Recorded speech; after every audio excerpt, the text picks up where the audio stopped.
All right. Okay, we'll get started then. All right. Good morning, everyone. This is Jerry Muir, and this is our third session for St. Kilian's Church VITA. And today we are going to talk about a number of the different credits. And I've got to do a shout out for the Army. I know they play next week, but I'm an Army fan, and I know some folks on the call are Navy fans, so that'll be exciting next week. Here are our objectives. We're going to talk today mostly about the credits, but we will talk about other topics such as reverse mortgages. We'll also introduce you to the information returns, and you're going to see a lot of those in the VITA program. And information returns include forms such as the W-2 and a lot of the 1099s that you're going to see. And then we'll talk about again the various credits to include refundable and non-refundable credits. And when you hear the term non-refundable credit, that simply means a dollar for dollar reduction of the tax. Refundable credits like the earned income tax credit, that gives money back to the taxpayer, even though they may not have a tax liability. And we'll talk about some other topics, and then we will navigate the tax year 2025 practice lab, and we'll review what is called the Gene Arista return, who is a individual who's head of household filer, goes to school, has some W-2 income. So we'll do that the latter part of our presentation. And we're going to go to noon, and we'll break about every hour or when Robert, our moderator, wants to take a break. Okay, and one thing about the VITA program, even though the main go-to document is the 4012, which is the Volunteer Resource Guide, there are many other IRS publications that you'll probably end up getting familiar with during the tax season. And these publications start off with, again, the 4012. And then another publication that you'll have electronic access to is the publication 17. And these publications change every single year. The publication 17 for tax year 2025 will probably be on the street sometime in January. But 4012 is out now for you to use. And then other publications that are going to be useful will be the publication 334, and that's for anybody who has a small business. We think of small business individuals as sole proprietors, and that's the Schedule C that you have either been introduced to or we will discuss in this either this session or a later session. And then another go-to document, which I use every year in the VITA program, is the IRS publication 525. And that talks about taxable and non-taxable sources of income. So what will happen is individuals will come to the VITA site. They'll have some type of income, and you might kind of scratch your head, look in the publication 42, and it may not be specifically addressed. And the 525 is, again, your go-to document for those items, such as, let's say you've got someone who's won a small settlement from a court battle, and you want to make sure that you enter that as other income. Your 525 will talk about that. And then, of course, the earned income tax credit. Really, the 4012 does a pretty good job talking about that. But if you need any additional information, there's the IRS publication 596. And then I think that's about it as far as the publications. And we talked about this before. When you do certify for tax year 2025, I recommend you use the IRS form. It's the 64, I stand corrected, the 6744. And what I do every year is I will go ahead and answer all the questions in the 6744, and then I fire up Lincoln Learn, plug in the answers, and then submit. I think that's the way to do business. So that way you've got a record of your answers. And what you should do if you're not sure of an answer, just look it up in the publication 4012. And then if you're new to VITA or fairly new to VITA, you get two opportunities to take the test. And so if you're unsuccessful the first time, no harm, no foul, then you can take it a second time. But again, look up your answers, and that gives you confidence, and it really avoids a lot of frustration. Okay, and so some of the forms that you may be familiar with, certainly if you've started to certify, the Lincoln Learn came up a couple days ago. And so if you are ready to certify, you can go into Link and Learn, and again, that's for tax year 2025. But here are some of the schedules that you're going to get familiar with. The Schedule 1 has additional income and adjustments to income. And so when you hear that term adjusted gross income or AGI, that simply means income less adjustments to income. And Schedule 1 addresses that. And then we mentioned before there's a new schedule, and that happens just about every year. You've got a new form or a new schedule or a new publication. The Schedule A1 is additional deductions, and you're going to see that a lot. And that particular document, it has information regarding the so-called no tax on tips, the so-called no tax on overtime, and it also has the information regarding the senior deduction, and it also has information regarding they call it no tax on car interest, which means a deduction if you qualify. And that's another thing, if you're newer, when you're talking about certain types of credits or deductions, you have to qualify for it. And sometimes an individual, meaning a taxpayer, might get a little frustrated and say, well, why don't I get this particular credit? And then you'll tell them, well, you don't qualify, and this is why you don't qualify. So we'll talk about the A-1 certainly in the next couple sessions. And then additional income is a Schedule 2, and then additional credits and payments is a Schedule 3. And then we will talk about what is called Covered California. You're going to see a lot of that. And if you're not in Covered California, it simply means that is a program that was set up by the state in accordance with the Affordable Care Act.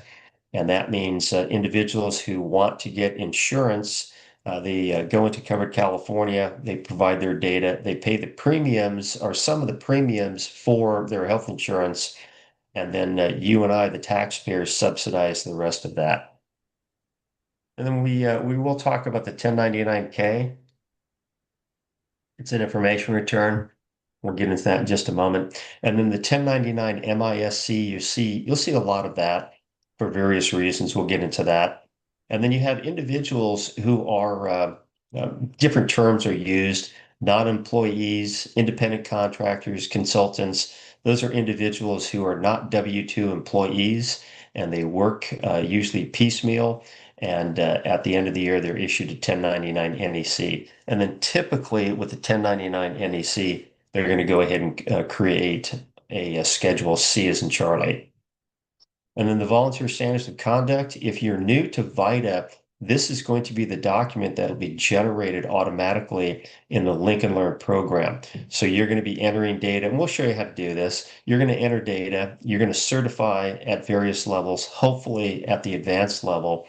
And then what happens is this 13615, this will generate, this is essentially the agreement between you and the VITA program.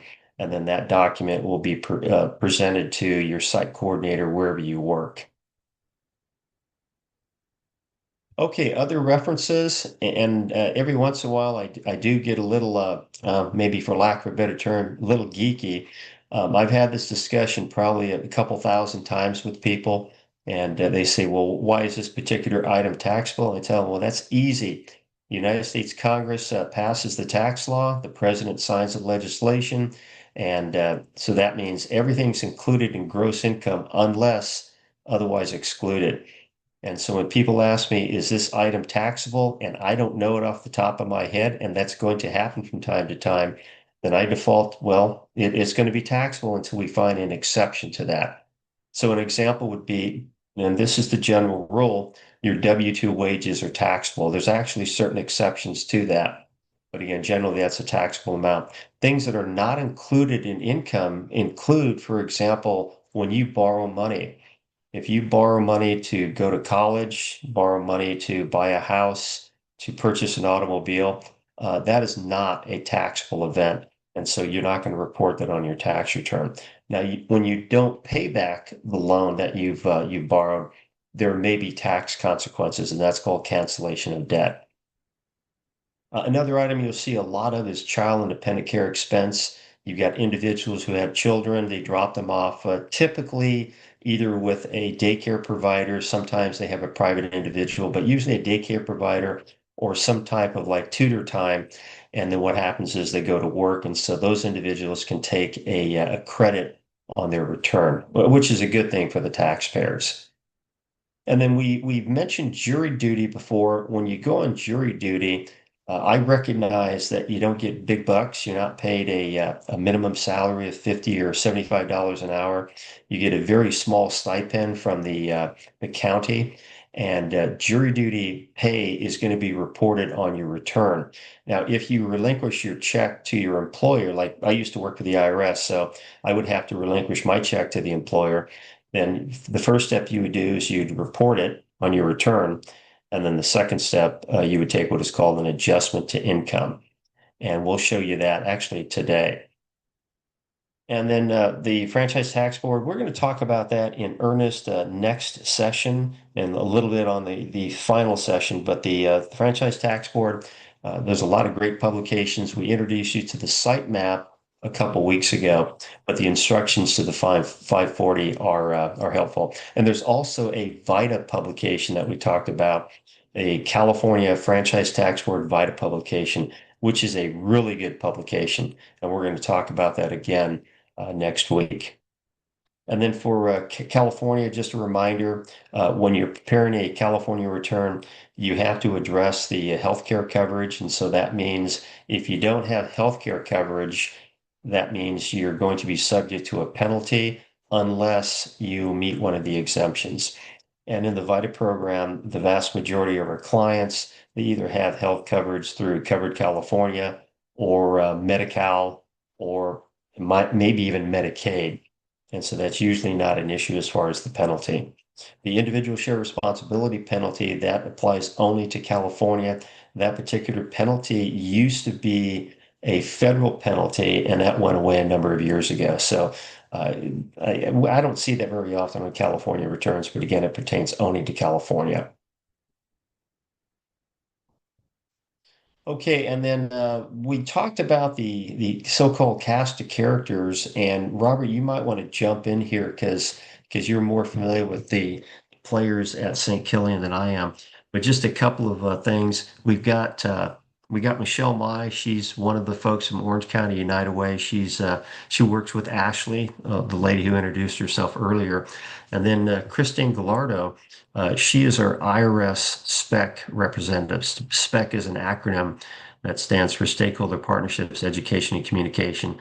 And that's in the Wage and Investment Division. So she is the main person, if you will, for the IRS, and she assists everybody in. I think she's got mostly Orange County for the IRS. And then again, uh, Robert, did you want to jump in and talk about any of the players here? Well, we have Susan Armstrong. She's the business manager at the church. We have Fred. He's the recruitment site coordinator, but he also one of the founders of the program. Melafonte is going to be the site coordinator. Art is our public relations and scheduler. We have Stephen Loretto, who is our IT site coordinator, which works with Damian Thomas. Also, we have John Nagy, Adela Ensley, and Evelyn as advisors. And that's our cast of players. Okay, very good. And then Fred is retired. He worked for IRS. I think he was in excise tax. And then John, I believe he is currently an IRS employee. He was in the tax world for many, many years, and then he jumped over to the IRS. So you got some folks who've got a little bit of IRS experience. Okay, so this is the big news. Lincoln Learn has come up. It's open. It's ready to go. And so if you are ready to certify on Lincoln Learn, you can go to the website and you can go ahead and certify. And what that means is you're going to certainly have all those reference documents in the Lincoln Learn program because obviously before you take a certification or a test, you want to make sure you review the various resources and you will start with what is called the Volunteer Standards of Conduct. You have to start with that one. It's a sequential thing, and then once you complete that one, which is a real basic certification, probably take you less than 20 minutes, then you're going to go to the intake and interview sheet, and that's probably about 20 or 30 minutes. So those are the precursors, if you will. And then you can do it a couple ways. This is the way I recommend it. Once you get that done, then go right to the basic, certifying the basic, and then certifying the advanced. And I think what that will do, that'll give you a lot of experience, and that's the way I recommend it. That's the way I do it because sometimes you get a little rusty or you kind of forget a couple things, and if you go right to the advanced certification, you might bypass stuff that you need while you're a VITA volunteer during the season. And if you are a new volunteer, you do have to create an account. We talked about that. We'll reintroduce you that. But that reason for that is because you've got a government contractor that's collecting data for the IRS, which means your name and your email address. You will not be contacted by either the government contractor or the IRS to buy anything. They're not going to try to sell you insurance or bars of soap. They may send you a survey for the VITA program. That's about it. So on that, Jerry, the Lincoln Learn site is up, but it's not allowing you to take any of the certification tests yet. All right. So a work in progress, and this is kind of Yep. odd because usually Lincoln Learn is open and ready to go, usually within probably the first week of November. But for some reason, I don't know why. Could be the government should shut down. It could be a number of things. But yeah, there's some issues with that. But again, I saw it was open. But you say, Robert, you can't actually certify on it. That's correct. They had the test available. I think it was on Wednesday for like an hour, and then it shut down again. Okay. All right, so a little bit of frustration there, but the good news is once you get in there and it's all open, ready to go, you can certify. And again, if you are a new volunteer, I highly recommend you use the form 6744. I highly recommend you look up each and every answer. I think I told you the story when we first started years ago. I had an IRS revenue agent who came to my site, and I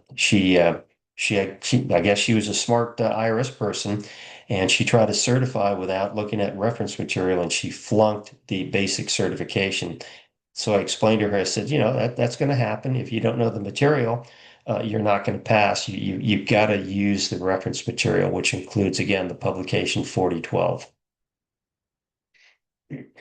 All right, let's talk about reverse mortgages, and this is something that you may see people take advantage of. And it depends on I guess, your point of view. Sometimes people think this is the best thing since sliced bread. Other people think that this is something you should avoid at all costs. But you do have individuals that will come to the site. These are seniors and they have a reverse mortgage. And so what that means is they own their home and they have equity in their home and they've made a decision to go ahead and receive a loan, if you will. And usually that loan is typically a monthly payment that they're receiving. That's borrowed money. And so when you borrow money, there are no tax consequence. Now, if you don't pay it back, of course, then there are. But again, reverse mortgages are simply loan proceeds and they are not income. Even though the client may call it income, it's a loan. And there's various ways to receive it. Typically, with reverse mortgage, usually it's going to be some type of monthly advance they're going to receive. And the whole idea behind the reverse mortgage is you've got individuals who they may need that monthly advance, but they want to live in their own home. They're able and willing to live in their own home, and they want to do that as long as they can. So again, I'm not advocating reverse mortgages. I'm just saying that this is one of the advantages, if you will, of an endorsement of a reverse mortgage. But again, it is not considered income, and that's an important thing to remember. Okay, so we've already talked about reverse mortgages are not taxable, and that's probably the takeaway for this particular slide. It's not a taxable event, and I'm the type of guy when people ask me a question, a lot of times I don't know the answer, so I tell them go to some type of authoritative site. And so at the very bottom of the screen, this is the Federal Trade Commission. I'd call it an authoritative site talking about reverse mortgages. And again, in the VITA program, we don't advocate for our clients, but it's okay to point the way. And if someone at my site says, "Jerry, what do you know about reverse mortgages?" I said, "Well, very little, but what I do know is I can go to the Federal Trade Commission site, and it has information pertaining to reverse mortgage." But you're not in at the VITA site. You're not there to provide any type of legal advice. But if someone has a tax question, you can certainly answer that if it's in your lane, if you will. Okay, the 1099K, and this is something people are usually going to get worked up about.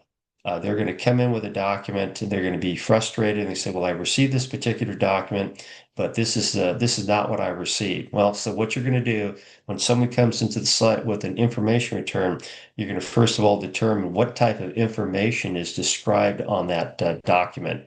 And so the 1099K, you might have individuals receive that because maybe they're an Uber driver or a Lyft driver.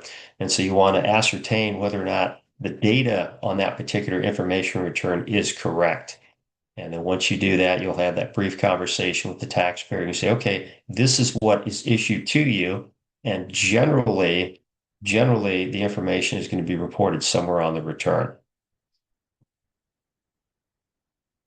And so here's perhaps maybe some reasons why individuals receive a 1099K, again, called an information. Maybe they went to an auction. Maybe they're an Uber driver or a Lyft driver. I know in my practice, I have clients who receive 1099Ks.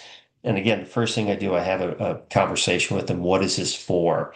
And then we find a place on the return to enter that data as far as a taxable event.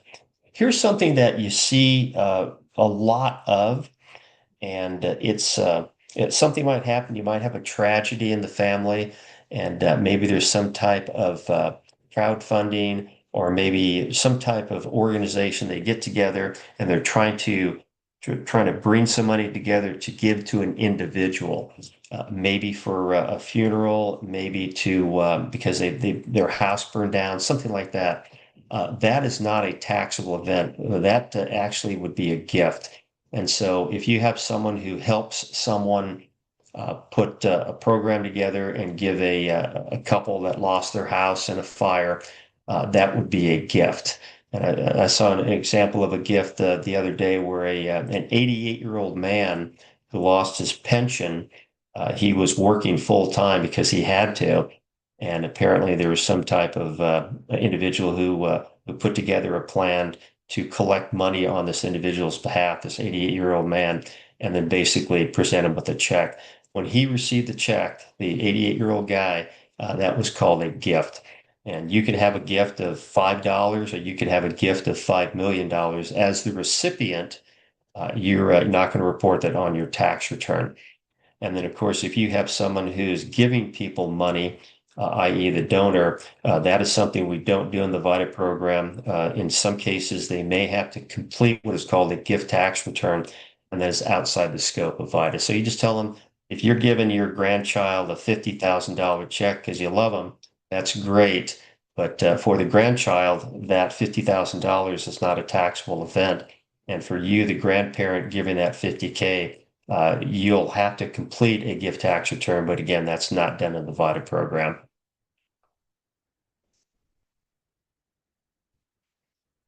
Okay, the 1099 MISC, this is used for a lot of different things, and you will definitely see this at the VITA site.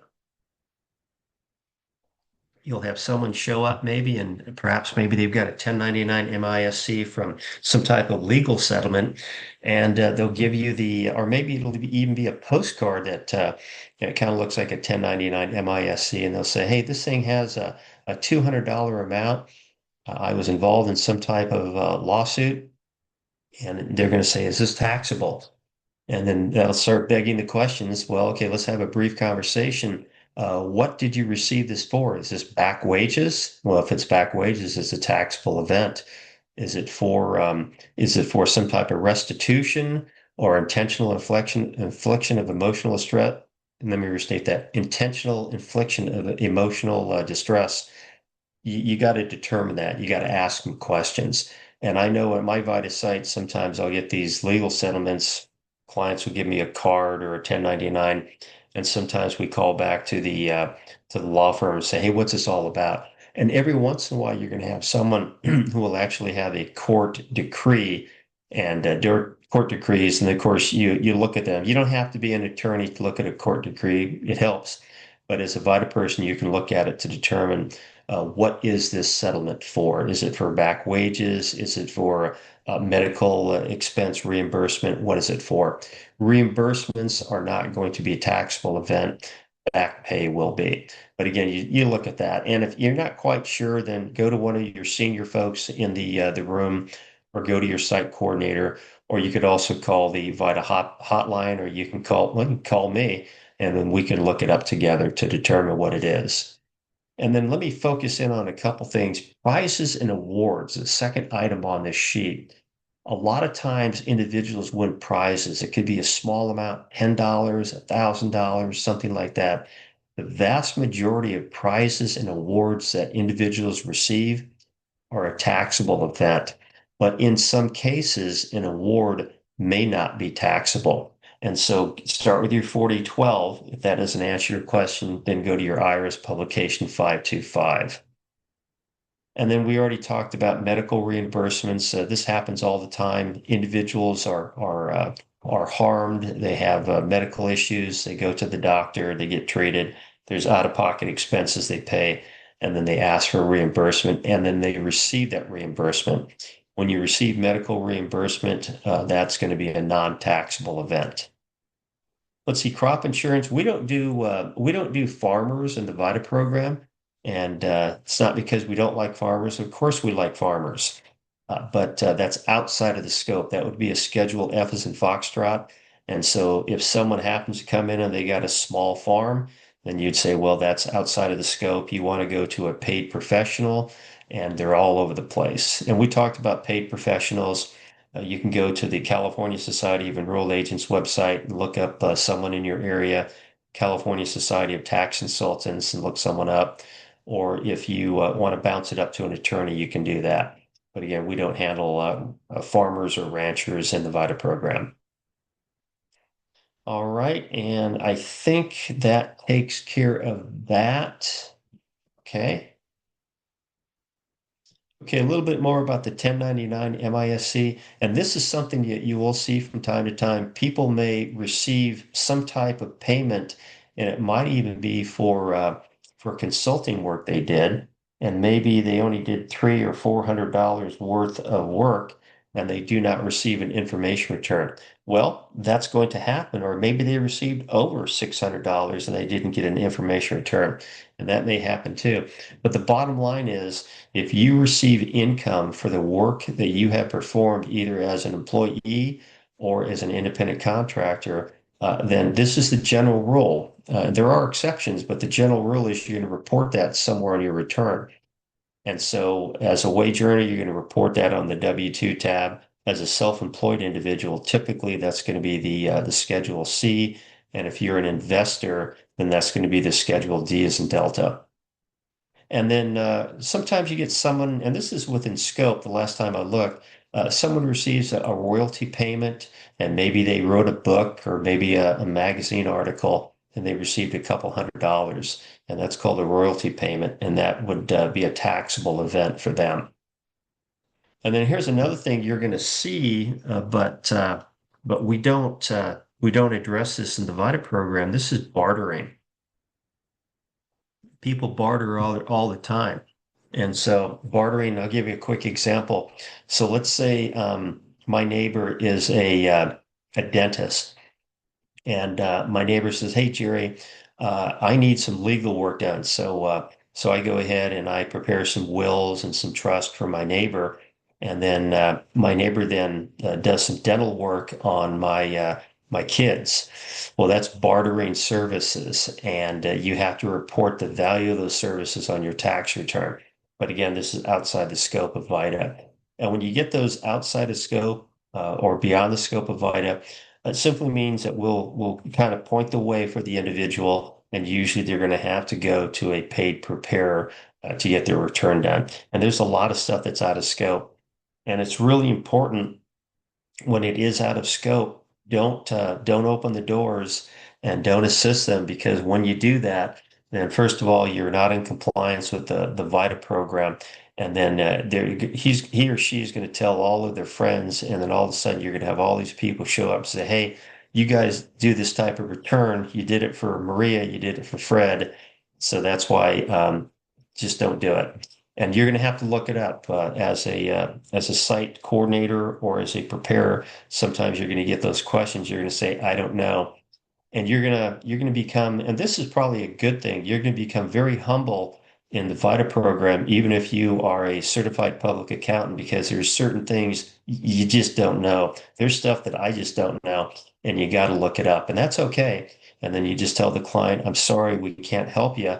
And then, again, make the recommendation not for an individual preparer, but maybe for some type of organization that has a list of preparers to help them out. And if they ask you how much they cost, your answer should be, "I don't know. I'm not in that line of work, but we can't help you if the item or the return is out of scope." And that's about it for the 1099 MISC. Okay, the 1099 NEC. This is something that a lot of your self-employed individuals will receive. And this is really important when you're talking about self-employment. Self-employment may be evidenced by a 1099 NEC in full or in part. And so what I always do when people say I'm self-employed, great. So let's talk about gross receipts, and they may give you a 1099 NEC, and then that's going to beg the questions.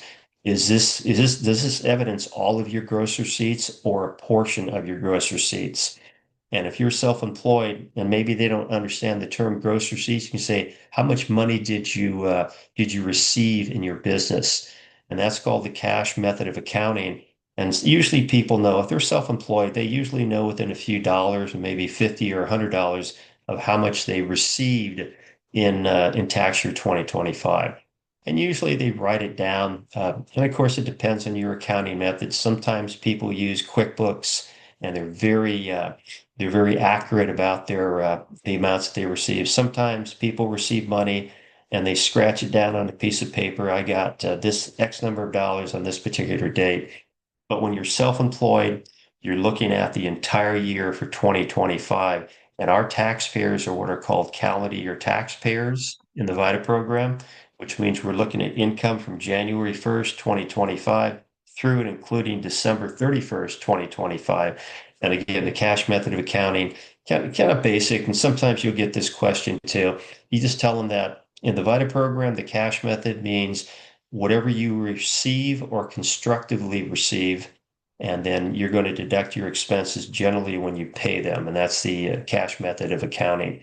And the term constructive receipt means do you have monies that have been deposited to an account and it's unrestricted? But again, in VITA, typically it's what they received, and that means a check, currency, coin, a Zelle payment. And that's the definition of money. Let's see, other things you need to know about. Again, the 1099 NEC is going to be for those different terms are used, usually independent contractor, consultants, or the term is self-employment. And then for the purposes of 1099, we don't prepare those. And so in my practice, I have clients come up to me, "Hey, Jerry, I'm required to issue a 1099 to this individual who did some work for me as a non-employee." I said, "Okay, then yeah, I'll do that for my clients and I'll charge them." But in the VITA program, we don't do that.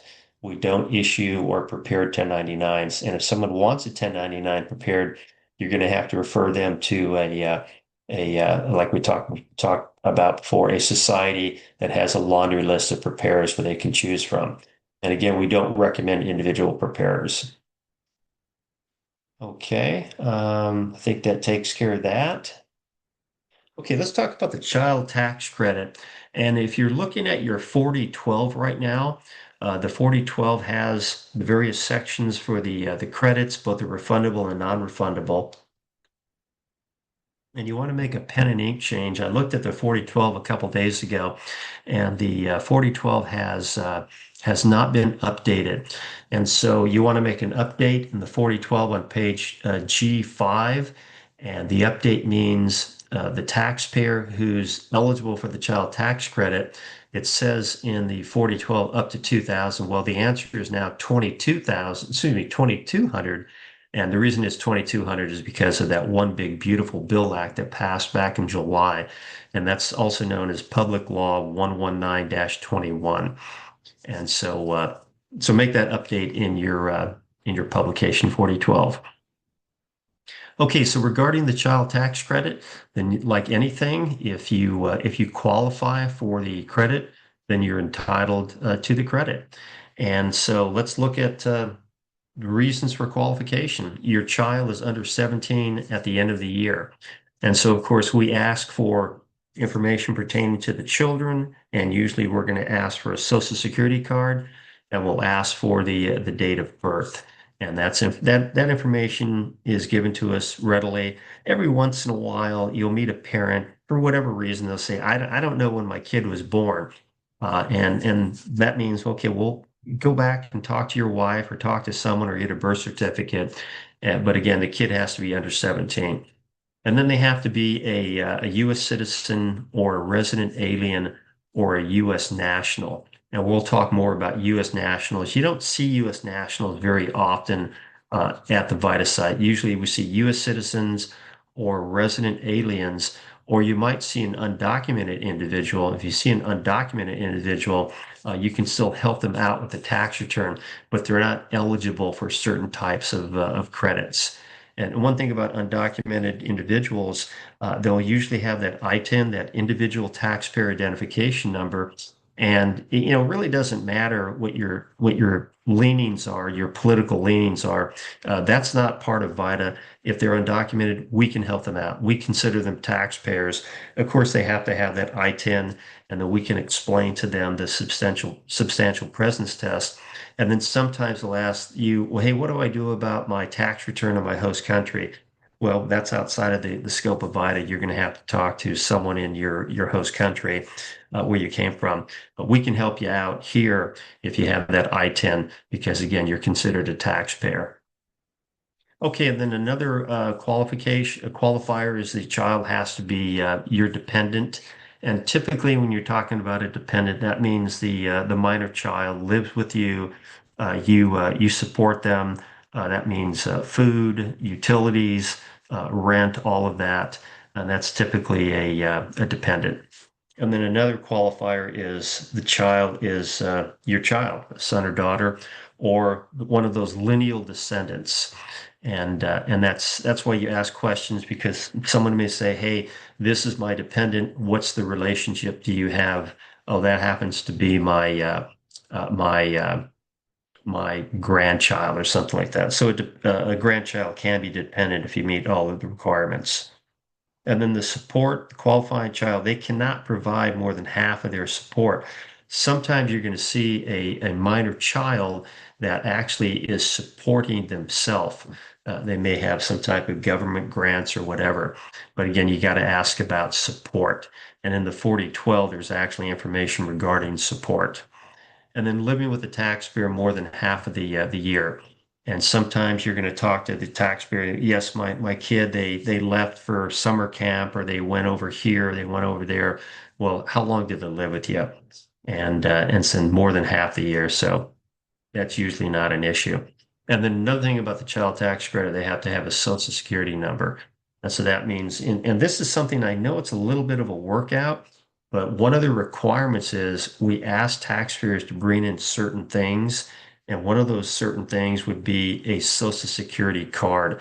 And if you don't have a social security card, you can get one issued by Social Security Administration. Let's say you lost it, or maybe yours was so old and you can't see it, or maybe it's crumpled up or whatever. But you can get one issued by Social Security. But you got to have a Social Security card, i.e. number.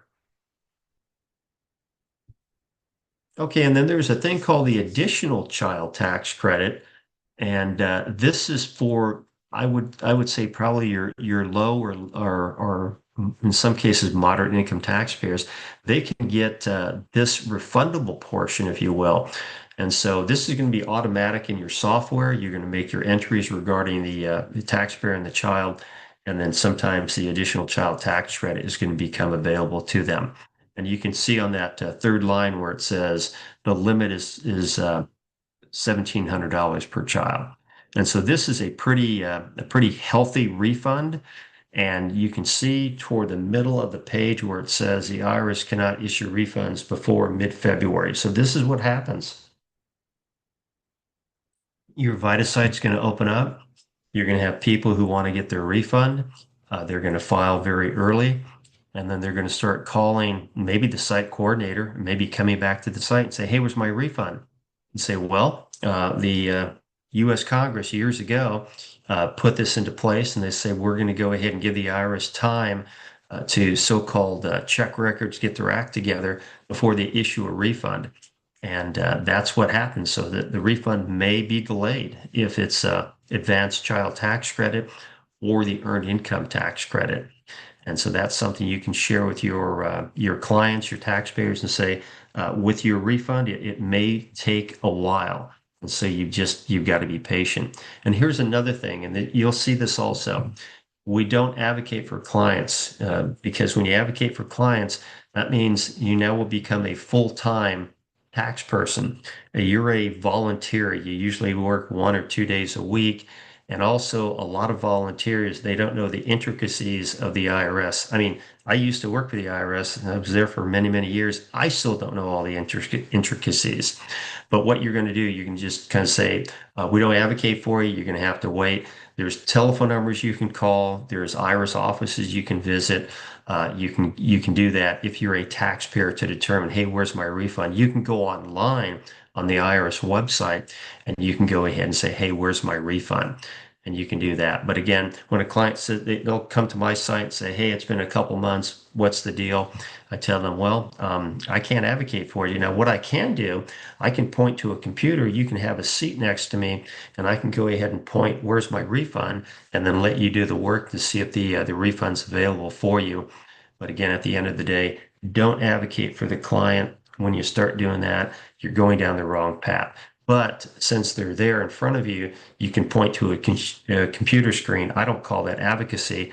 I just call it helping people out. You can do that. But you're not going to be typing letters up for the IRS. You're not going to be representing clients outside the scope of VITA. That's either for the taxpayer, or if they need help, then that would be for a professional tax preparer. Okay. Oh, here we go. The information at the bottom of the screen. You really don't get into this very often. I think I've seen this maybe 4 or 5 times where someone says, I'm a U.S. national. And so a U.S. national, as it says in the bottom of the screen, they're going to owe their allegiance to the U.S., but they're not a United States citizen. And so an example of that would be someone who is American Samoa. And I've met American Samoans, but they would be a U.S. national. But again, in the VITA program, you typically don't see that. And then, Robert, I'm going to hesitate for a minute and see if anybody has a comment or a question. We do have some questions. First question is, why do Uber, Lyft, DoorDash drivers sometimes receive a 1099K and sometimes a 1099 NEC and sometimes both? I guess the short answer to that would be I don't know. But this is what I do know about the Uber and Lyft drivers. I do know that they are earning income, maybe not a lot of income, but they're earning income. And if they do have a 1099 K or a 1099 NEC. What that means to me is they're self-employed, and we're going to go ahead on the Schedule C. We're going to report their gross receipts, i.e., the income they received. And then an Uber driver may have certain type of expenses. For example, Uber drivers that I've helped out in the VITA program, sometimes they'll buy crackers or candy or water for their rides, i.e., their customers, and that's something that's allowed on the Schedule C. And here's another thing about an Uber driver, and I'm not an expert on an Uber driver, but they will have documents from the corporation, and it'll report the number of miles they drove because all of this is is accounted for very precisely. And so usually an Uber driver, they'll say, here's my 1099, whatever it is, and here's my information sheet from the corporation, reports the miles, it reports maybe some additional fees. And so usually you can get all that information from the taxpayer. And then again, ask them, do you have any other expenses that you incurred on behalf of your clients? And then that, again, the water and the candy and the crackers, that could also be what is called an ordinary and necessary expense. Very good. We have another question about the money gifting. What's the maximum you can give to your kids in 1 year? How about lifetime? Can you do all that in 1 year without incurring taxes, even if you file a gift tax return? Let's see, for gift tax return, if I remember correctly, if you give, I think it's over 19,000, if I remember correctly. If you give your kid more than 19,000, then you're required to file what is called a gift tax return. Now, when you file a gift tax return, you may and you probably won't pay any gift taxes. But as far as the lifetime amount, I think that's up to almost, I want to say $14 million. So the vast majority of people that we in our orbit, in our VITA program, we're probably not going to see them. In my practice, I have multimillionaire clients, and I think I have only one client who's subject to gift taxes. So you're probably not going to see that. We have a question about the child tax credit. It's asking, is there one for parents?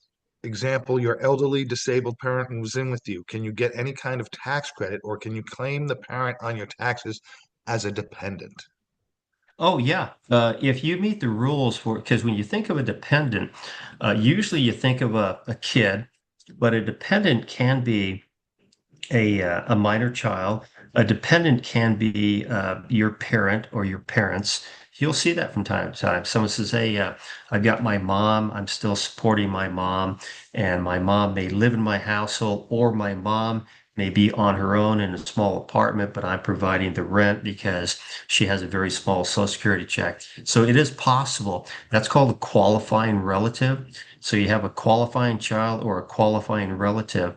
And in the publication 4012, it gives you the rules for taking a dependent deduction, if you will, for again either the qualifying child or qualifying relative. And that's going to be it for now. Okay, all right, then we'll march on here. March on here. So this is a credit for other dependents, and so you might have someone like I've got clients. They've got adult children, and these adult children are over age 17. They may be 18 or something like that, 19.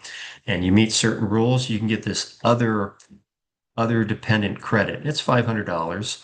And as it says on the screen here, you you need to be a resident of the U.S. or a U.S. citizen or a national, and then you got to have some type of identification. And again, that I-10, you will see that from time to time, not all the time. I think in my I call it my pro bono practice. I've got about 30, maybe 40 clients who are undocumented, and so what that means is they have an I-10 individual taxpayer identification number. I ask them a few questions, and I say, "Yeah, we can do a U.S. return for you," and that's what an I-10 is. But again, this $500 credit for other dependents, you'll see this from time to time because they don't qualify for the child tax credit, typically because of age. Okay, let's see. Let's go to our next slide. Okay, this is something you're going to see a lot of, and this is the child independent care credit. Typically, you'll see the child care credit. And so what that means is you've got someone who's going to drop off their child at a daycare provider, and then the daycare provider is going to watch their kids, and this allows the taxpayer to either go to work, sometimes look for work, and actually maybe sometimes go to school, but usually it's for work. And then, of course, if you do that and you're paying the child care provider, then you can take this child and dependent care expense credit. And here's the rule. The qualifying child has got to be under 13. Now, once they turn 13.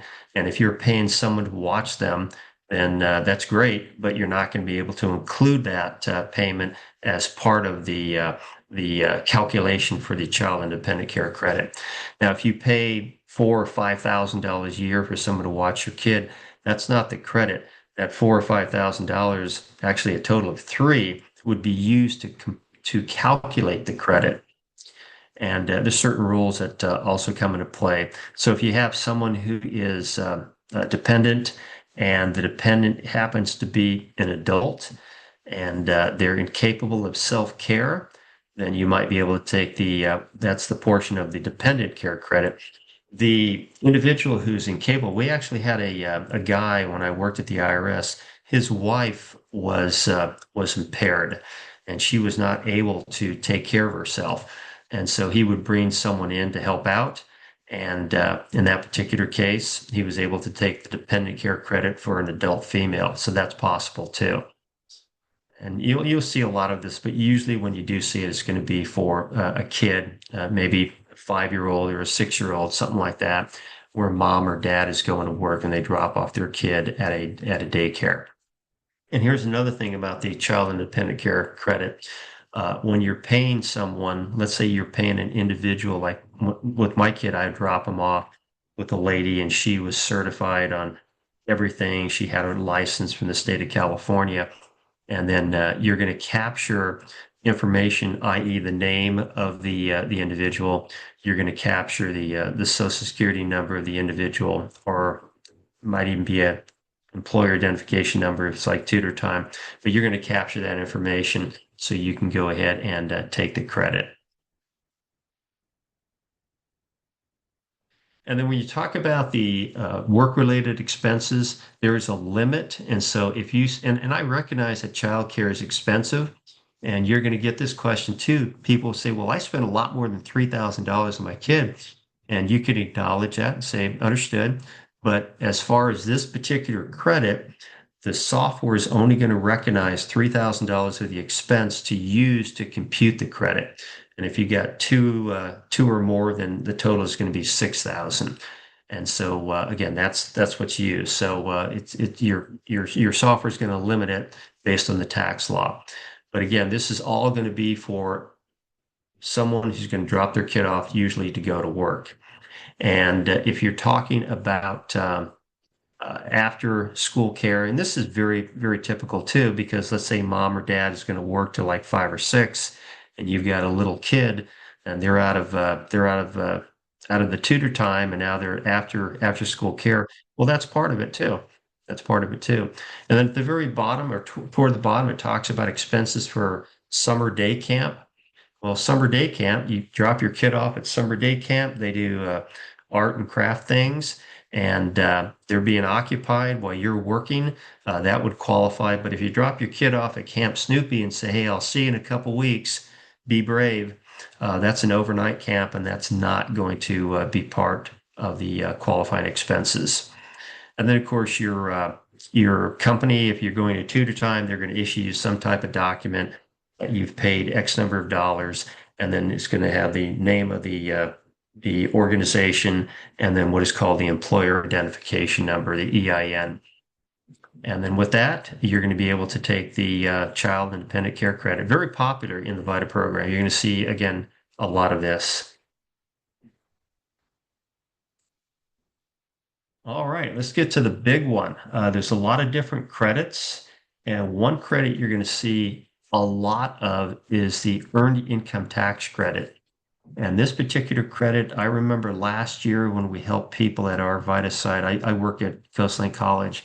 We had some of our taxpayers walk out with refunds because we did both the federal and the state return, and their refund for federal EITC and California EITC, it totaled almost like $9,000 or $10,000. So that's possible. And so again, this is a refundable credit. You have to meet all the rules. And keep in mind that California EITC is also refundable, but the rules are different. So you might have someone who's eligible for federal EITC and not eligible for California. And your client might say, well, why can't I get that? And the answer is very easy, because they don't qualify because California has different rules. And so that's how that works. So when you talk about EITC, that key word, earned income. And so earned income is going to be your W-2 wages, is going to be your Schedule C. It's not going to be interest and dividends. That's not earned income. That's called portfolio income or unearned income. So you have to have earned income, and your earned income has to be a certain amount. And you can get the earned income tax credit even though you don't owe any tax. And a lot of times in the VITA program, we have low income individuals. And once they take what is called the standard deduction, they may have zero taxable income and zero individual income tax. Well, even though they have all of that, they can still possibly get the earned income tax credit. Again, it's a refundable credit. And so you have to qualify, like all these credits, you got to qualify. So you're working, you have earned income. And then on the screen, it says your income has to be under 68,675. And that's going to be for a married filing joint couple with three or more kids. And so that's the limit, if you will. And so typically you're going to have individual come in and they're going to have earned income of maybe 20, 25, maybe $30,000, and they're going to qualify. And if you are a single individual of a certain age and you have no kids, you might even qualify for EITC if you're lower income. And so you have to have, if you're going to take advantage of this with kids, your qualifying child has to be under 19. If they're going to school, i.e., college, and they're under 24, then you can take advantage of the earned income tax credit. And all of this is calculated automatically based on the tax law. And then you might have someone who's permanently and totally disabled. In that particular case, there's no age limitation for EITC. And then there's a summary of what are called the eligibility requirements, and this on page I-4, India 4 of your publication 4012, and it talks about that. And every once in a while, people will look at the return, and they'll say, "Hey, I'm familiar with EITC, but why doesn't it generate on my return?" We look at the return, we look at the intake and interview sheet, and say, "Oh, the reason you don't qualify is because you're a single individual." And you are 17 years of age, and you have to be a certain age to get EITC. You got to be 25 if you're single with no kids. Or you might have a senior, maybe they're 70 years old, and they go, "Well, I got it a few years ago." Well, yeah, but you're not within that 25 and 65 age range. And so you can usually determine that very quickly using the summary of EITC eligibility requirements. And then sometimes you get the question, and I get it all the time, why is this and why is that?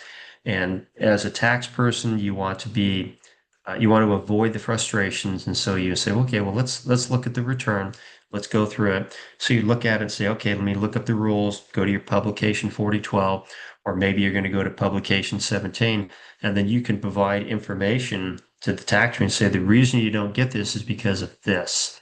And then usually they may not be happy, but at least they understand why they're not eligible for a particular credit.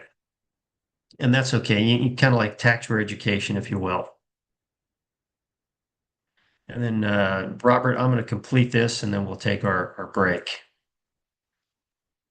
Sounds good. I Okay. And do so have. if you are an individual that has no qualifying children, you have to be the certain age, 25 to 65. Keep in mind, if you're a returning volunteer for VITA, the laws have changed. There's constant changes in the tax law. You go back a few years ago, this rule had changed, but again, we're back to 25 to 65 for no qualifying children. And then here's something you probably won't see, but when you do, then I kind of scratch my head. If your investment income is over 11,950 in tax year 2025, you're not going to get EITC. You may meet all the other rules, but you can't get EITC. And then a lot of people say, well, what's investment income? Well, interest income you receive from a bank, tax exempt interest that you receive, dividends that you receive from a corporation, capital gains distribution, and that is usually defined as let's say you're a member of a mutual fund corporation, The mutual fund corporation has shares in many other companies. And then when those shares are sold, there's a capital gain. And then for you as a shareholder, as a mutual fund shareholder, it then flows down to you as a capital gains distribution.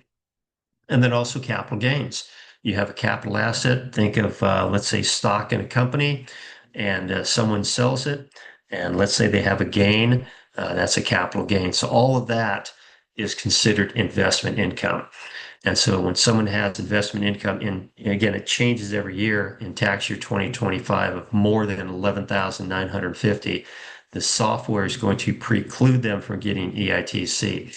And again, that may frustrate the client and they say, why don't I get it? And you're able to answer the client say, because your investment income is more than the qualifying amount. And then of course you have to have a valid Social Security number.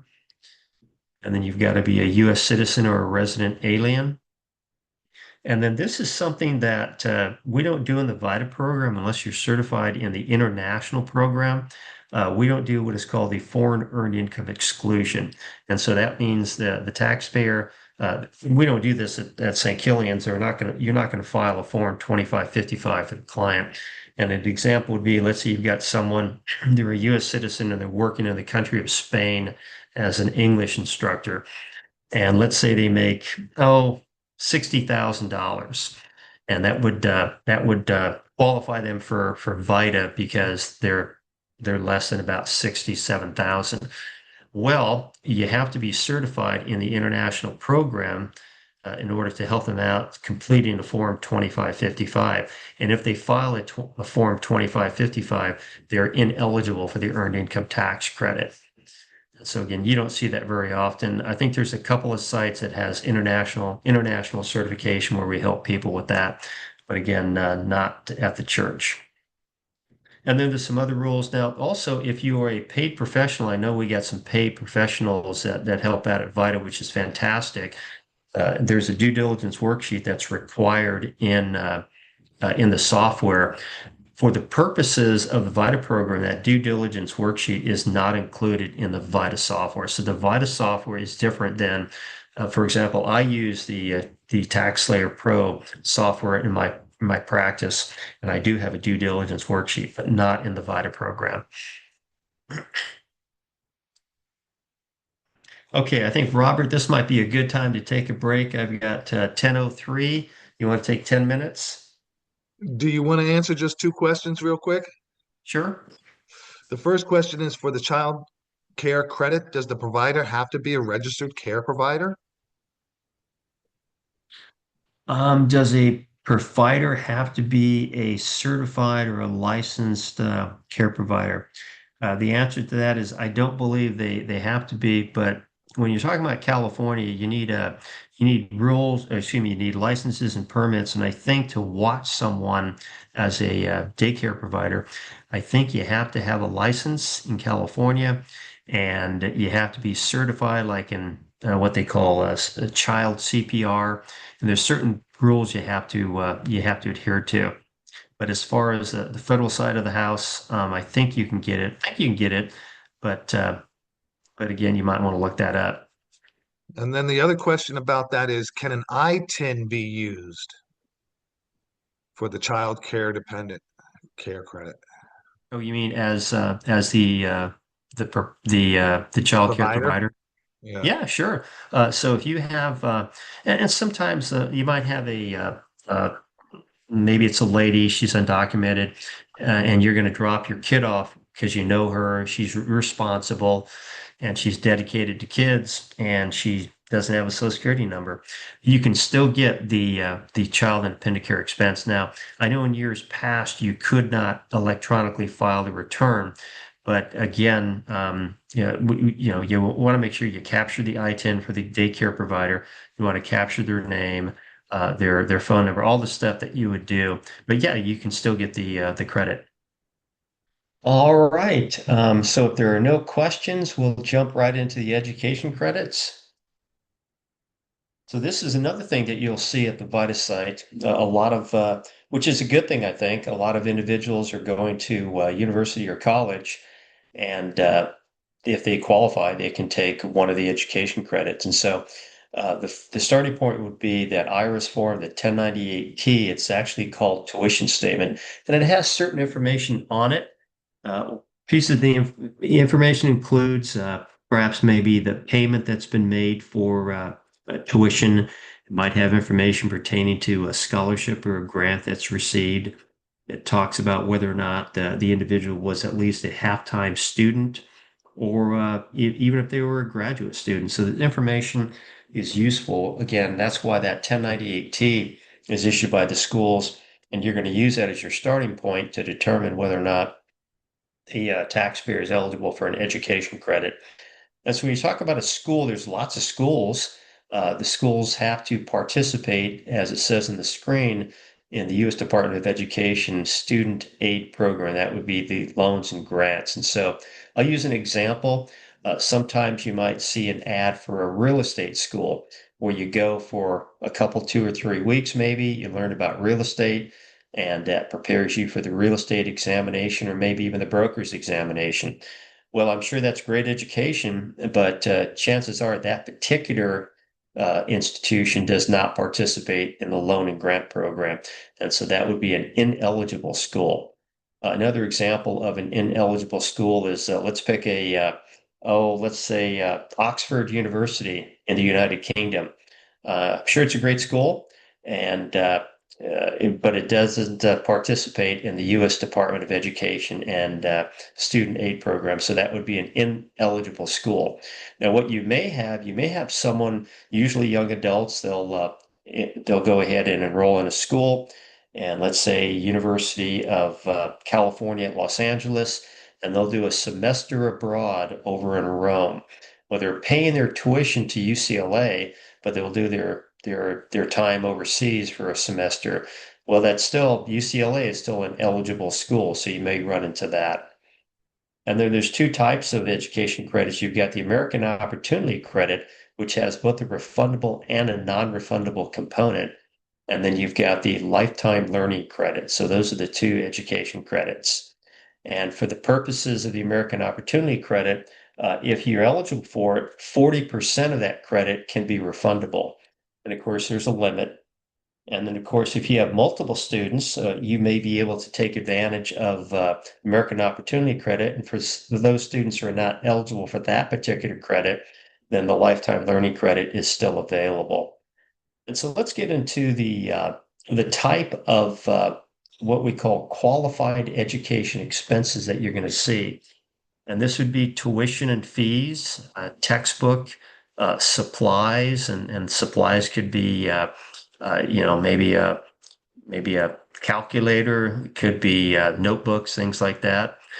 So that would be your qualified education expenses. You're spending money out of pocket to get educated, and you just have to have certain things, certain softwares, tools of the trade, if you will. Here are things that are not included in the qualified education expenses. Your student health fee. I know when I went to college, there's a student health fee, and I'd go to the student health center for shots, and they would do wellness checks and all that, but that's not a deductible amount. Now, the student health fee might be something that is on your medical and dental expenses on your Schedule A. Room and board, when you're away at college, a lot of times you're living in the dormitory, or maybe you got an apartment off campus. Well, room and food is not deducted or not included as part of qualified education expenses. And then transportation, I get this all the time. People say, well, I need a car. I need some type of transportation to go to school. I'm thinking, sure. But for the purposes of this credit, that's not an allowable item. That's not included in qualified education expenses. And so it's a pretty narrow definition, the American Opportunity Tax Credit. And then what I do is when people give me that 1099-T, I ask them questions. Okay, in addition to what's reflected on the 1098-T, did you pay for textbooks? And they go, oh yeah, sure, but it's not on the 1098-T. Okay, then let's add that up. A lot of time it's on their electronic device, and we can add that up and we can include that as part of qualified education expenses. And then some individuals are not eligible for the American Opportunity Tax Credit, and so we default to the lifetime learning credit. And now you've got only tuition and fees. And yes, you can include textbooks and supplies and certain equipment, but you have to pay that to the school as a condition of enrollment. Sometimes you see that. And same concept, no health fees, no room and board, no beer, no transportation, none of that. And here's another thing. I remember the first time I was teaching at Cal State Fullerton, and I drove up and I had to pay for my parking pass. I'm thinking, I wonder if the kids have to pay for this, i.e. the students. So I asked some of the students go, yeah, we have to, I don't know what it is, two or three or $400 a year. I'm thinking, oh, wow, okay. Well, that particular parking fee is not something you can include in qualified education expenses. And of course, they'll say, well, I got to pay the fee because I got to park my car here. I'm thinking, sure. But again, for qualification purposes, that's not included. And the lifetime learning credit, it is a non-refundable credit. It's a dollar for dollar reduction of the tax. And the American Opportunity Tax Credit, the non-refundable portion is a non-refundable credit. Again, a dollar for dollar reduction of the tax. And let's see, I think that's all. And of course, your software is going to automatically calculate this on an IRS form 8863. And usually this is not an issue, but trying to determine qualified education expenses sometimes takes a little bit of an effort because usually the individuals say, yeah, I bought some books, but I can't remember what I paid. And they'll pull out their electronic device and they'll start clicking away to determine what they paid for their textbook, at least for the American Opportunity Tax Credit. Jerry, a question. How many times can the Learning Lifetime credit be claimed? The lifetime learning credit, you can claim it for good, if you will, until Congress changes their mind. But year after year after year, if you're eligible, and so you might have like for example, I'm an adult, and many years ago I was still an adult, and I graduated from college. I got my advanced degrees, and then I went back to college to learn some other courses.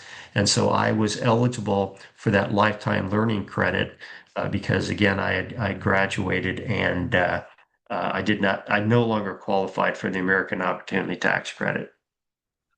And are these credits for the student or the adults, the parents? These would be the credits that appear on the return. So if you've got adult children that are going to college and those adult children are still reported on your return, then you can take the credit. All right.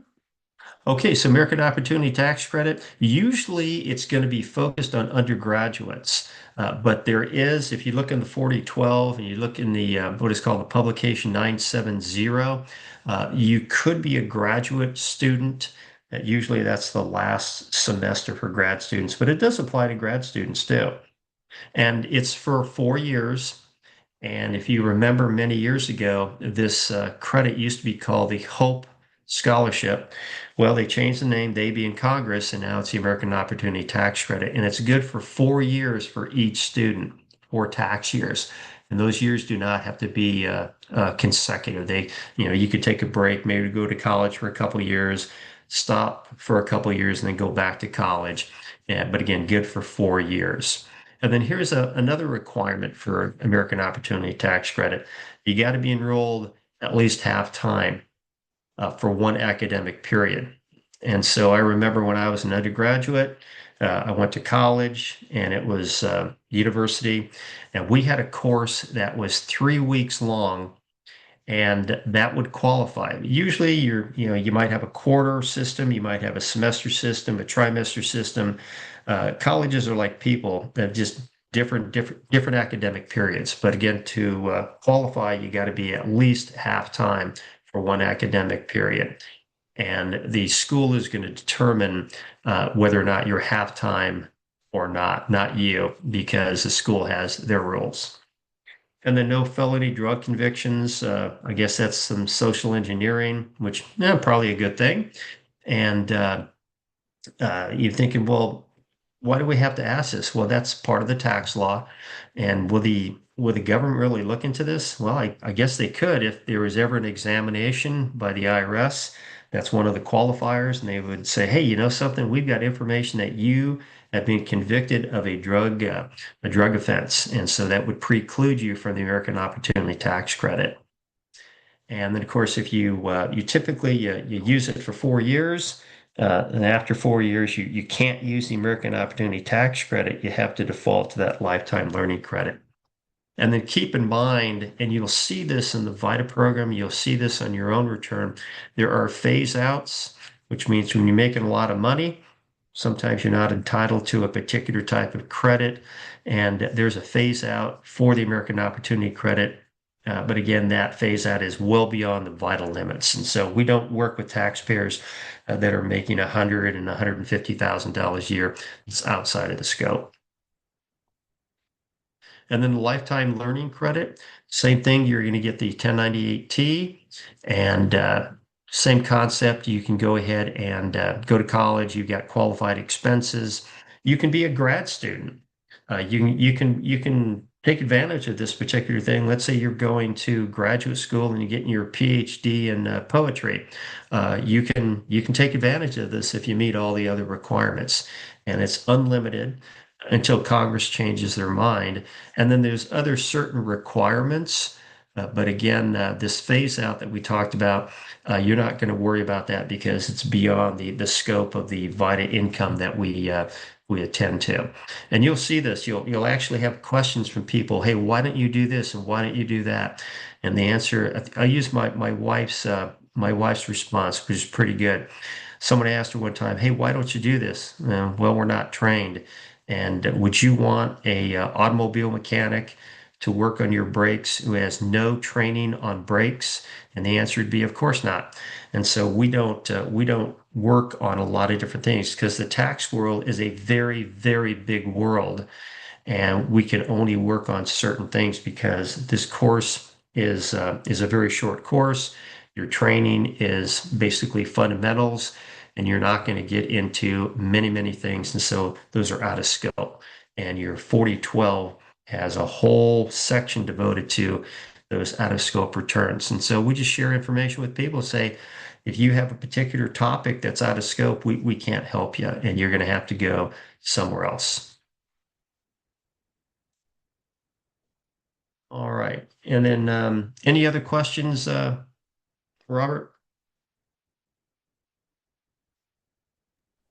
I have a question that says, is nursing school considered graduate school? I don't know much about nursing school. I know that there are bachelor degrees that are given. I think there are PhD degree and graduate degrees, but the short answer is if you're going to school and you're going to become a what is called a registered nurse, I would think that would be some type of baccalaureate program, which would, if you meet all the requirements, you can either get the American Opportunity or the Lifetime Learning Credit. Okay, and I'm not sure if we talked about this yet or not. The question is, if a taxpayer lives in the US but works remotely for a foreign company and gets paid into a foreign bank account, is that treated as US income and reported on Schedule C? So if I understood, the individual is working and they're based in the United States. But they work for a foreign company and it gets paid into a foreign bank account. So in that particular case, because they're in the United States, yeah, I guess we could help them out. Now, if they're in a foreign country and they're working and their monies are deposited to a foreign country or deposited to their U.S. account, since they're in a foreign country, then that would be someone who could take advantage of that foreign earned income exclusion. And that's outside of scope unless you are certified on the international module. Very good. That's all the questions I have for now. Okay, great. All right, so scholarships and fellowships, very popular. There's a lot of them out there. I remember when I was going to grad school, I got a scholarship, a small one, but you have to account for these scholarships. And when someone says, "Hey, I'm on scholarship," then the response would be, "Hey, that's great. And your scholarship or your fellowship most likely is going to be tax-free. And so just, hey, congratulations, you're good to go. And so that's something, again, not a taxable event, if you will, but you have to meet certain requirements and you have to be a candidate. And so again, scholarships and fellowships are great, which means they're paying your tuition typically. And then, of course, the scholarship or fellowship is tax-free if you meet certain rules. So if your qualified education expenses are where it says if the scholarship doesn't exceed your qualified education expenses, you have to consider that. And if the scholarship pays for your room and board, keep in mind, room and board is not a qualified education expense. So if it pays for your room and board, guess what? That's going to be a taxable event. And sometimes you're going to get one of these $64,000 questions, I call it. A lot of information is going to be coming toward you. And if it's in scope, then use that 4012 or go to the publication 970. The 970 is a great publication and it talks about grants, it talks about the various credits, it talks about educational savings plans. But the 970 is a very good document. But again, scholarships and fellowships, certainly consider that. And remember, your credits, your American Opportunity Tax Credit and your Lifetime Learning Credit are going to be based on out-of-pocket expenses. And so you'll see where individuals are receiving grants. Let's say their grant is $5,000 and their tuition is $5,000. Well, that simply means there's no out-of-pocket expense, which means there's nothing to compute the credit for.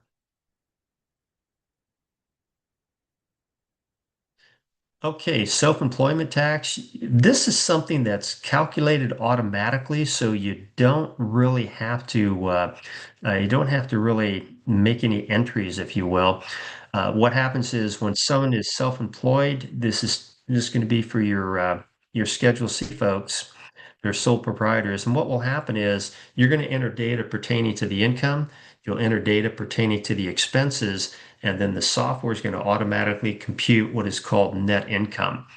And for the individuals who are self-employed out there, that would either be called an operating statement or an income statement or a profit and loss statement.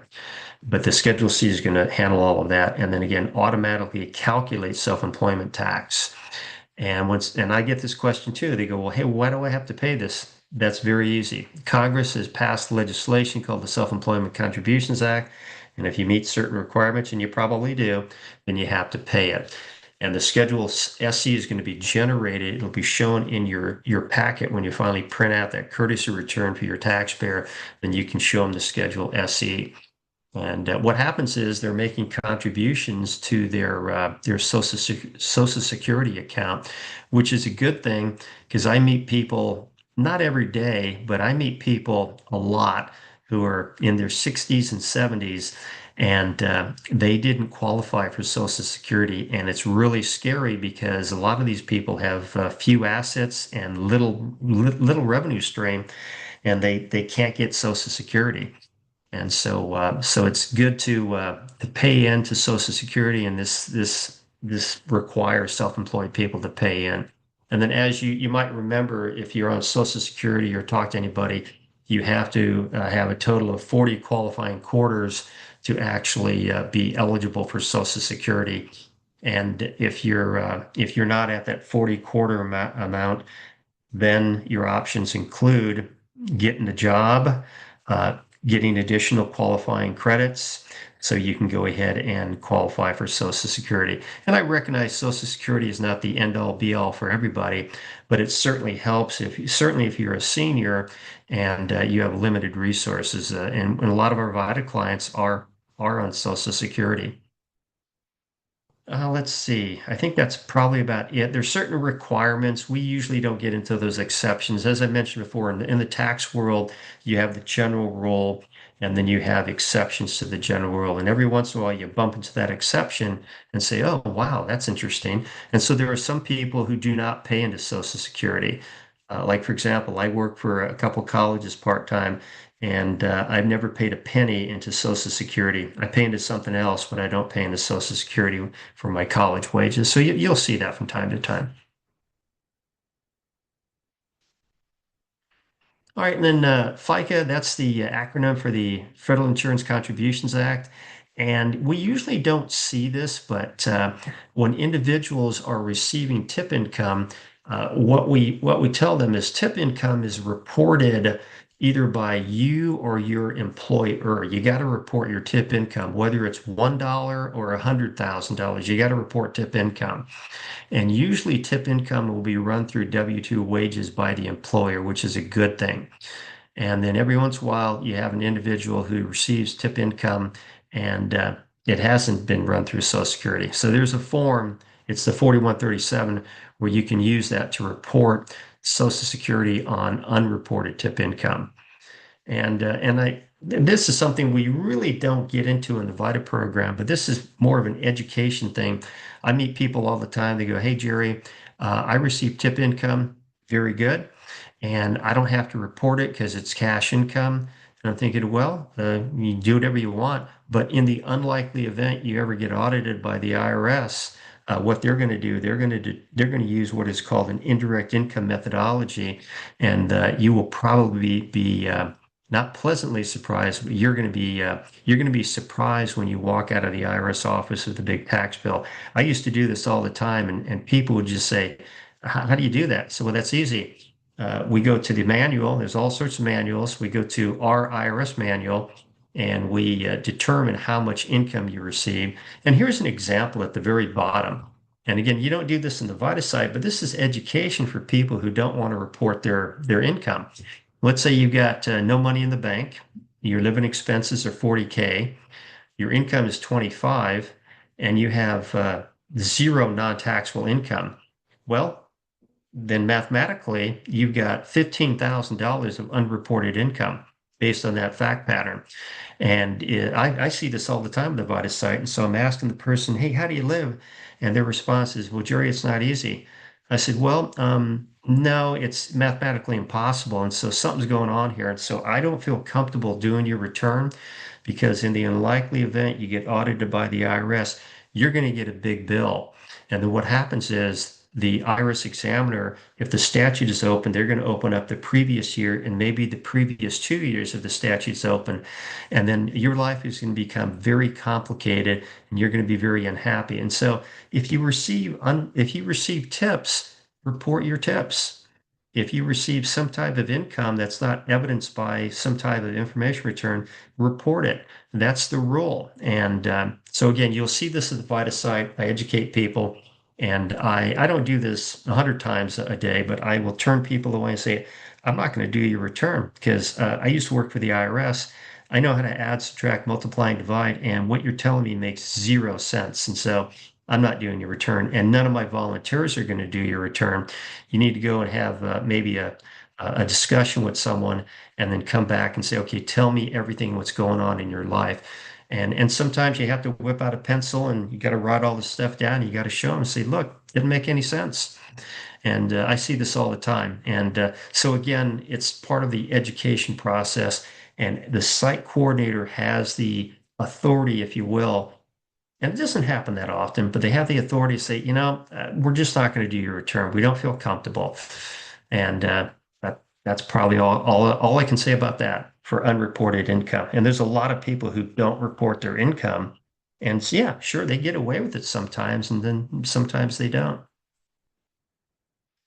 Robert, any questions regarding this? Usually it generates a question or two. Surprisingly, no. All right, sounds good.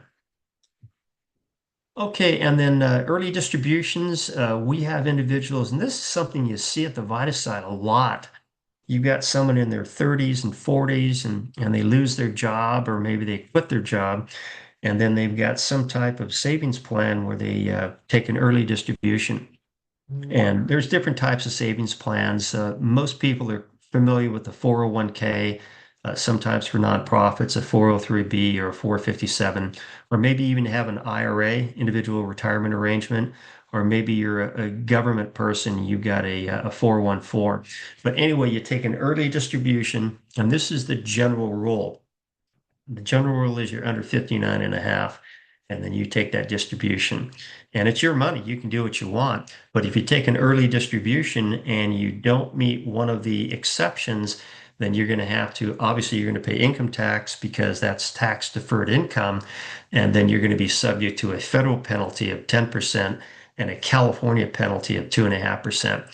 And so, like I've told people over the years, when you cash out your 401(k) at an early age, 35 or 40, this is probably the most expensive money that you'll ever receive in your life because you're paying income tax and then you're paying those penalties. And so it's a tough road when people do this. But when they do take the distribution, we'll go ahead and we'll enter the data regarding that 1099-R they received. They'll enter that data in the software, and then the penalties will be automatically calculated unless they meet one of the exceptions. And so again, you'll hear me say again and again and again, there's a general rule, and then there are exceptions. And the body of tax law is replete with exceptions for all sorts of things.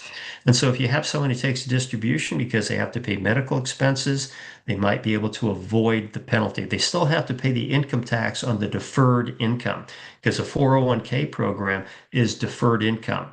A 414 program is a deferred income program, savings program. So you might be able to take advantage of one of those exceptions, and that would be disability, medical, going to college, or buying your home. Of course, there's a maximum for buying your home.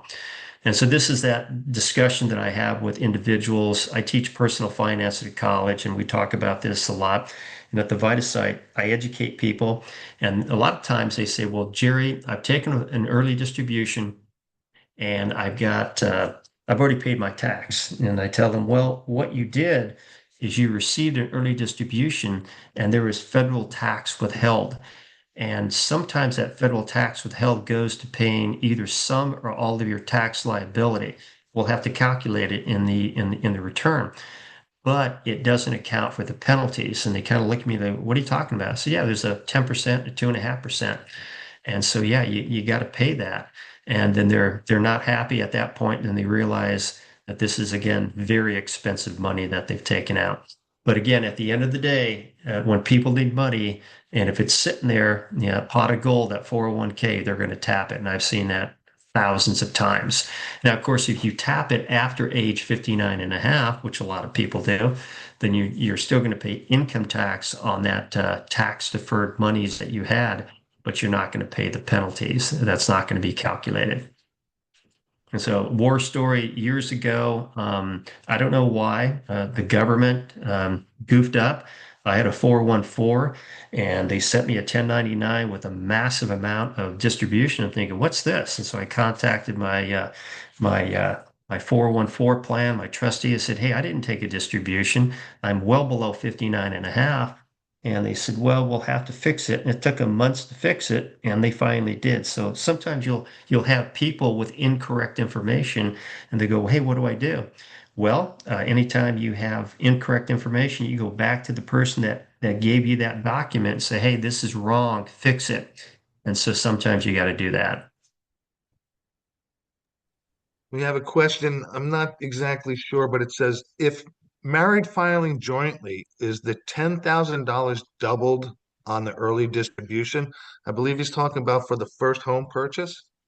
Not that I remember. Not that I remember. Okay. And I'll be the first to admit, and of course you're going to get this. People say, well, 10,000 bucks is not a lot of money when you're talking about buying a home. I recognize there's certain things in the body of tax law that probably just don't help out a lot, but it is what it is. And so whatever the rule is, whatever the qualifier is, you say this is what it is, and then share with your taxpayer. And there's a lot of taxpayer education that goes on the VITA site. Again, don't advocate for your client, but you can give them information because And make sure when you give them information, the information is correct, and you can have an authoritative document you can refer to. And the authoritative document for our purposes would be the publication 4012. And what I do with some of my clients at the VITA site, I'll actually, because I know how to do this, I'll jump into the Internal Revenue Code, or I'll show them a tax court case, and I'm sharing information with them, but I'm not advocating. Okay, let's talk about step-up basis. This is something you'll see a lot of. And so the definition, as it says on the screen, there's a readjustment of the value of assets that appreciate. So you inherit something, and people inherit stuff all the time. They inherit a bank account, they inherit stock, they inherit a house. When you inherit something, and this is the general rule, you're not going to pay any income tax on the inheritance. So let's say you inherit a house and the house is worth $900,000. You're not going to pay any tax on that inheritance. But let's say you then take that house and you convert it to a rental property. Then you're going to have to pay income tax on the rental income. And so that's how that works. Now, when you inherit a 401k, there's no tax consequence when you inherit it. But when you start taking distributions, because that's a tax deferred vehicle, then you're going to pay income tax on that. All right, so back to step up in basis. So that fair market value at the time of the inheritance is considered for tax purposes. And so the benefit is this either eliminates or minimizes the capital gains for the beneficiary. So the example is you've got Ricardo, he's inherited his stock, his father passed away, and his father, Ernesto, had what is called an adjusted basis or cost of 16,000 in the stock. Okay. And so now we have Ernesto, he's passed away. The fair market value, it appreciated. It was $96,000. Good for, I guess, Ernesto and now Ricardo.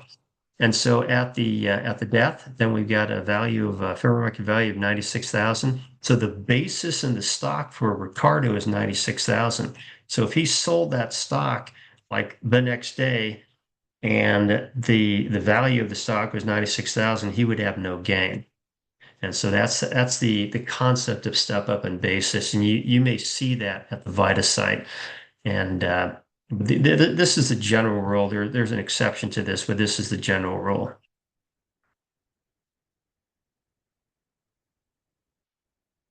Okay, and then another thing you're going to see, life insurance.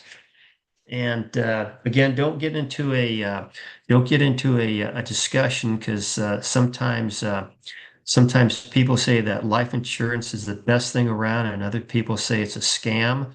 So don't get into a discussion. Just if someone comes to the VITA site and say, "Hey, I've got a life insurance payment," and you're going to determine, well, what type of life insurance payment? So you're the beneficiary, and that means maybe your wife maybe had life insurance, and your wife has passed away, and you received a check. And let's say it was what is called a term life insurance, meaning you paid a certain amount and there's no what is called cash value. So the account, there's no value to it other than just the payout to the beneficiary. That's term life insurance.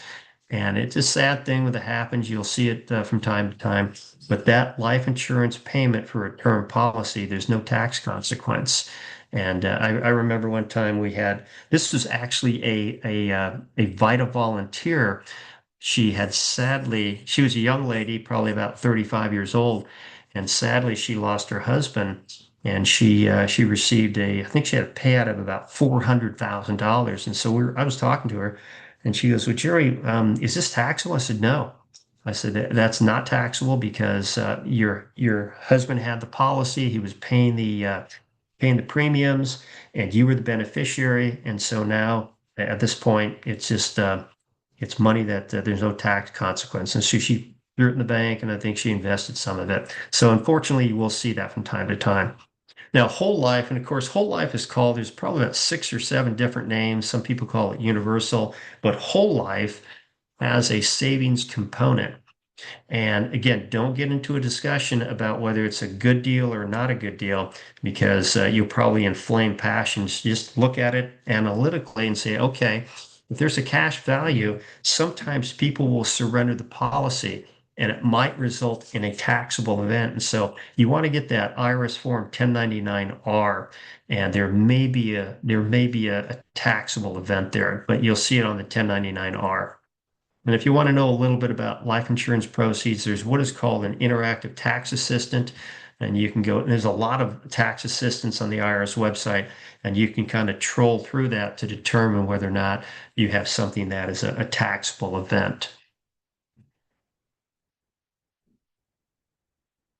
Okay, let's see. Before we get into that, Mr. Robert, any questions or comments?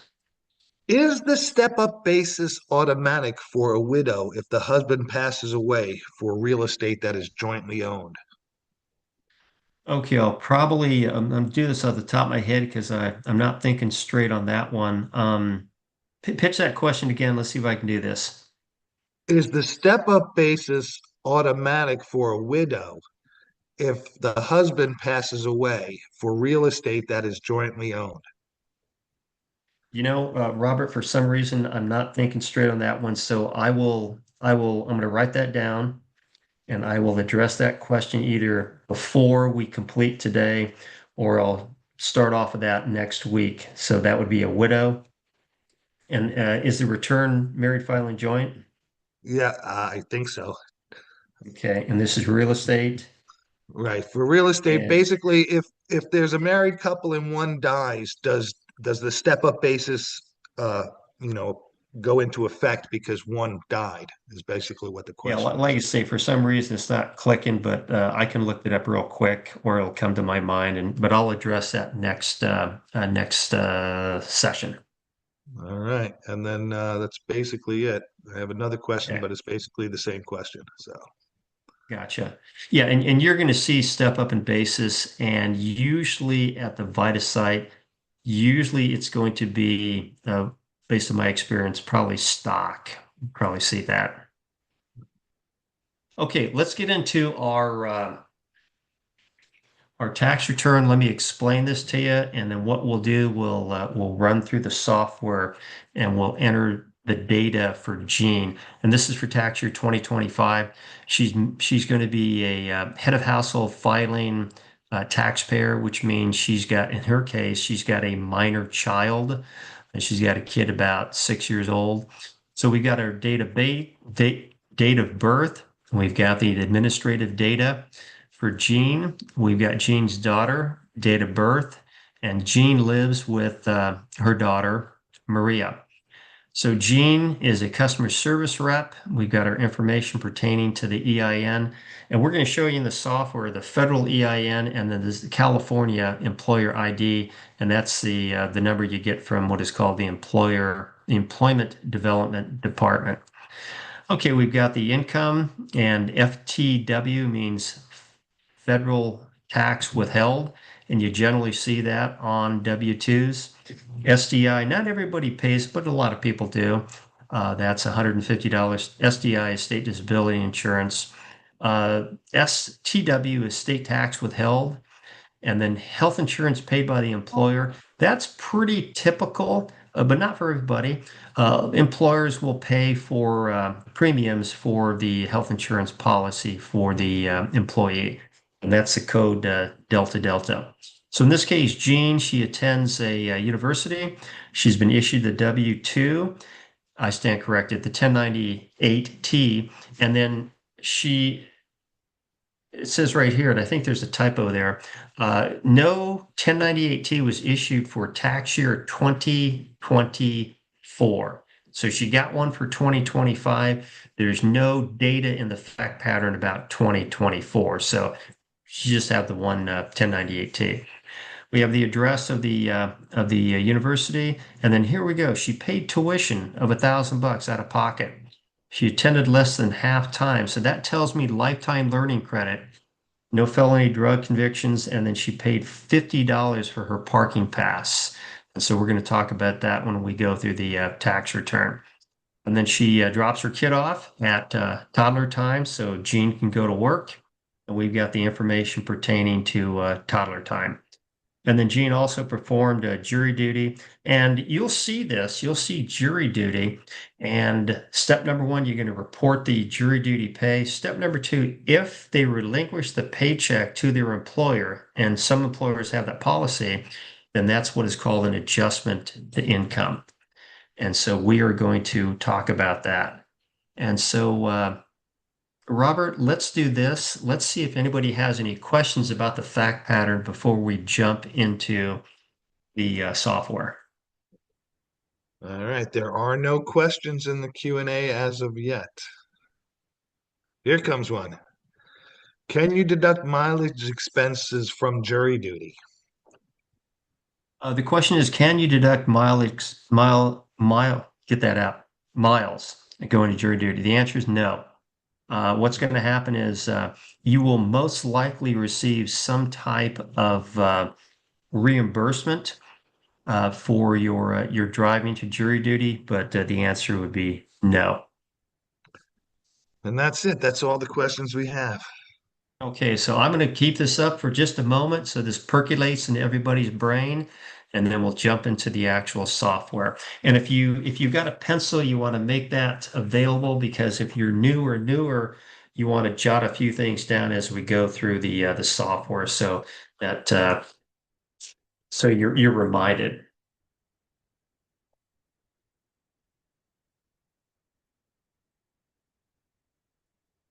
Okay. I think we're going to jump into it now, Robert. So, Robert, I'm going to go ahead and stop sharing and bring up the link and learn and let me know if you can see link and learn when I bring it up here.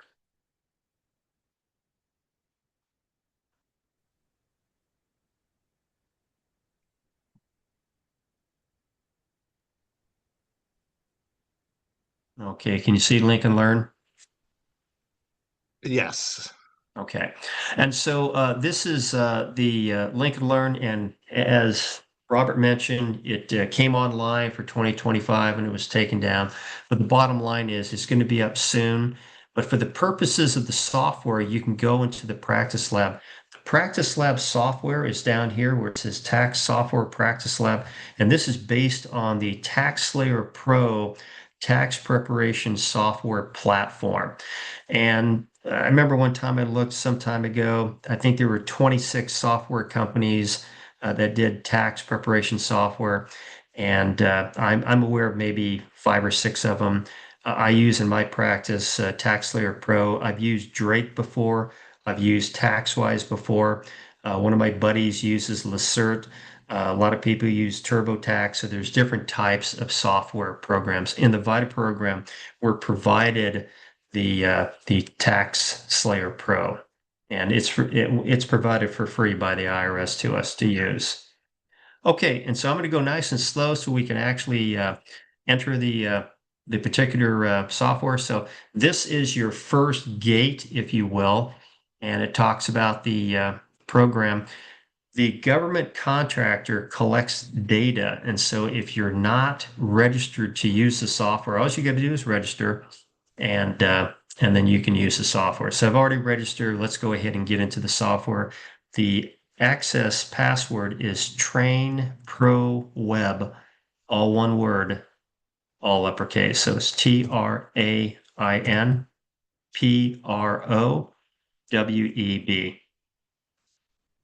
And then you hit login.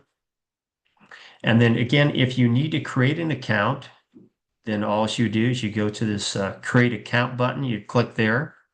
And we showed you this the first week, and it's just a matter of entering data. So you come up with an email, and you can use your personal email, your business, your school, whatever. Come up with your own password and your own username.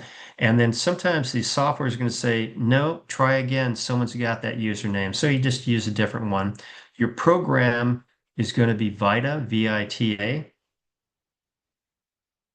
And then you can ignore the site identification number unless you have that data. And then you want to come up, if you're like me, I lose my passwords, not every day, but enough. And so come up with a password recovery. So they've got security questions down here, and it could be maybe your pet's name or maybe your first car, something like that. And then you enter your security answer, and then that way you're able to recover your password. Okay, so once you've done all of that, then there's that big green button. You'll create an account. And once you create an account, then you're able to come back here and you're actually able to sign in. So let's go ahead and sign in. Give me a moment.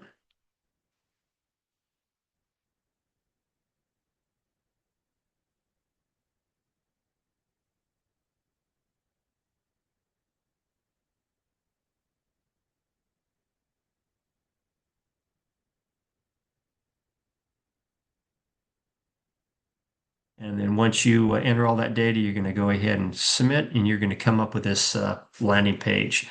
And you might remember this from the first time we met. This landing page has an enormous amount of information on it. And if you're going to navigate, I would recommend probably focusing on section 4, preparing a return. It has tutorials to help you prepare returns. Or if you want additional practice on returns, you can go to the practice return over here where it says practice return. And those practice returns have check figures. And you can ignore the practice return that talks about married filing separate, because in the VITA program in California, we don't do married filing separate returns. Okay. And what we'll do here, and Robert, since we're almost at the hour, I'm going to access the software. We'll take a quick break and come back. So let me just show the access here. And so when you want to create a return, create a new return, you would click this gray in color tab that says select, and you would enter a social security number, and then you're going to be able to see the program. So I've already created a client in here. So let me go to create a client, and let me go to Gene's return, open that up, and we will start at the very beginning.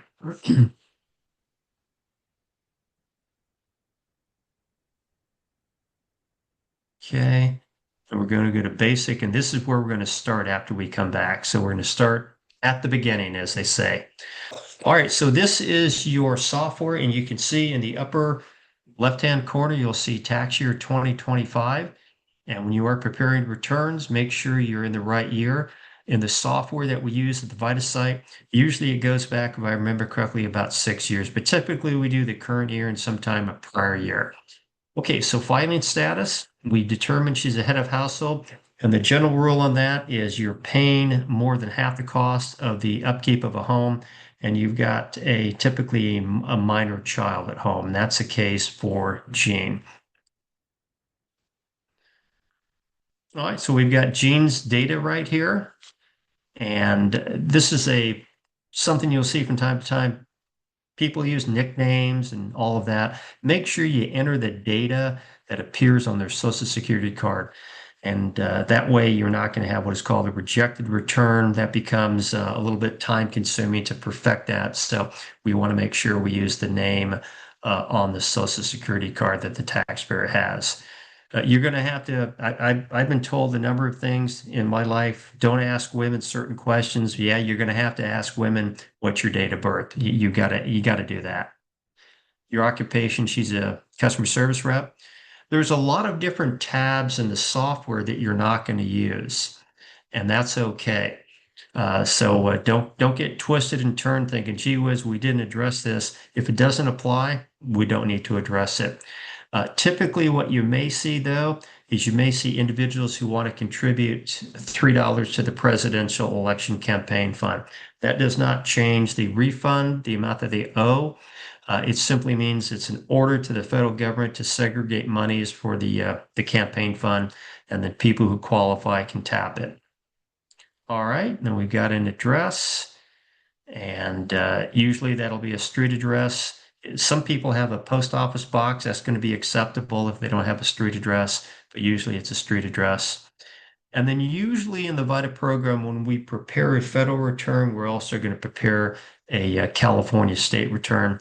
We don't prepare part year returns. We don't prepare non-resident returns. It's either the federal or the state or the federal and the state. There's the phone number. Enter that. We already talked about the IPPIN. Sometimes you're going to see that, the identity protection. When they have that, that simply means you'll open up that tab, you'll enter that from the letter they received from the IRS, and that allows the taxpayer to electronically file their return. Okay, dividends. There you go. You know where my mind is on money. Dependents and qualifying persons. We know that Jean has a daughter, so we're gonna open that tab. Here is our dashboard.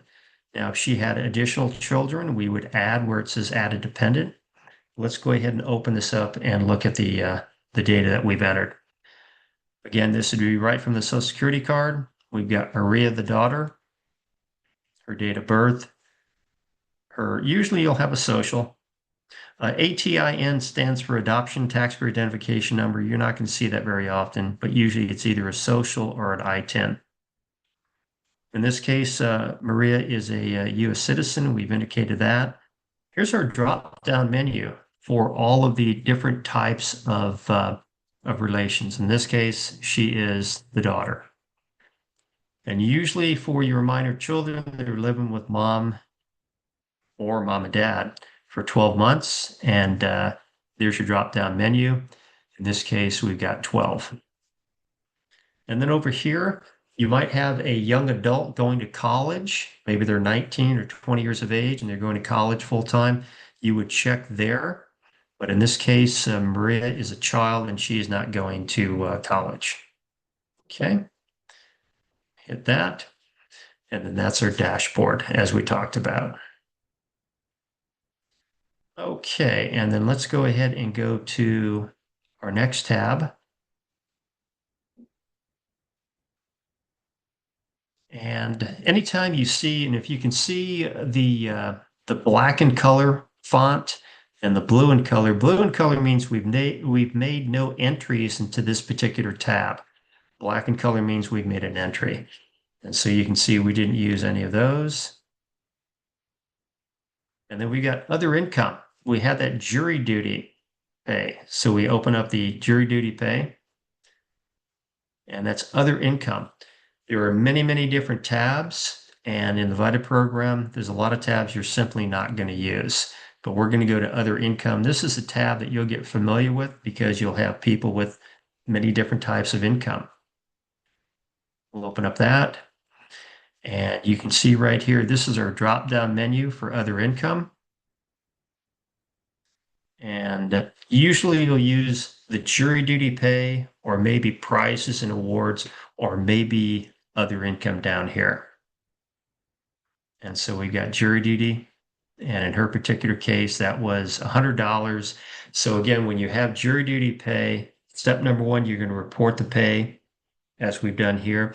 And if you turn the check over to your employer, then that would be step number two. That would be an adjustment to income. And so let's do the adjustment to income. We're going to go to the left-hand side of the screen under deductions. That's where the other adjustments are going to be shown. Open up that. And then you can see our what are called other adjustments. And in this case, that adjustment is the jury duty that was, it says remanded, which means relinquished to the employer. Okay, so we're good to go there. And so what that means is for the purpose of the jury duty, the net effect is 0. We report 100. We have an adjustment for 100. The net is 100, 0. All right, so we're done with that. Here are the laundry list of adjustments. And so you might have someone who's an educator, meaning they're a K through 12 teacher and they pull money out of their pocket for the kids, buy supplies and things like that. And they're entitled to what is called an educator expense. If you work at a site that has what are called Armed Forces Reservists, and we do this at Coastline College, then those reservists who incur expenses, i.e. out-of-pocket expenses, and they qualify, will do an adjustment to income for them. And then other things that you may see, you might have alimony at the VITA site. And this is the tab for alimony.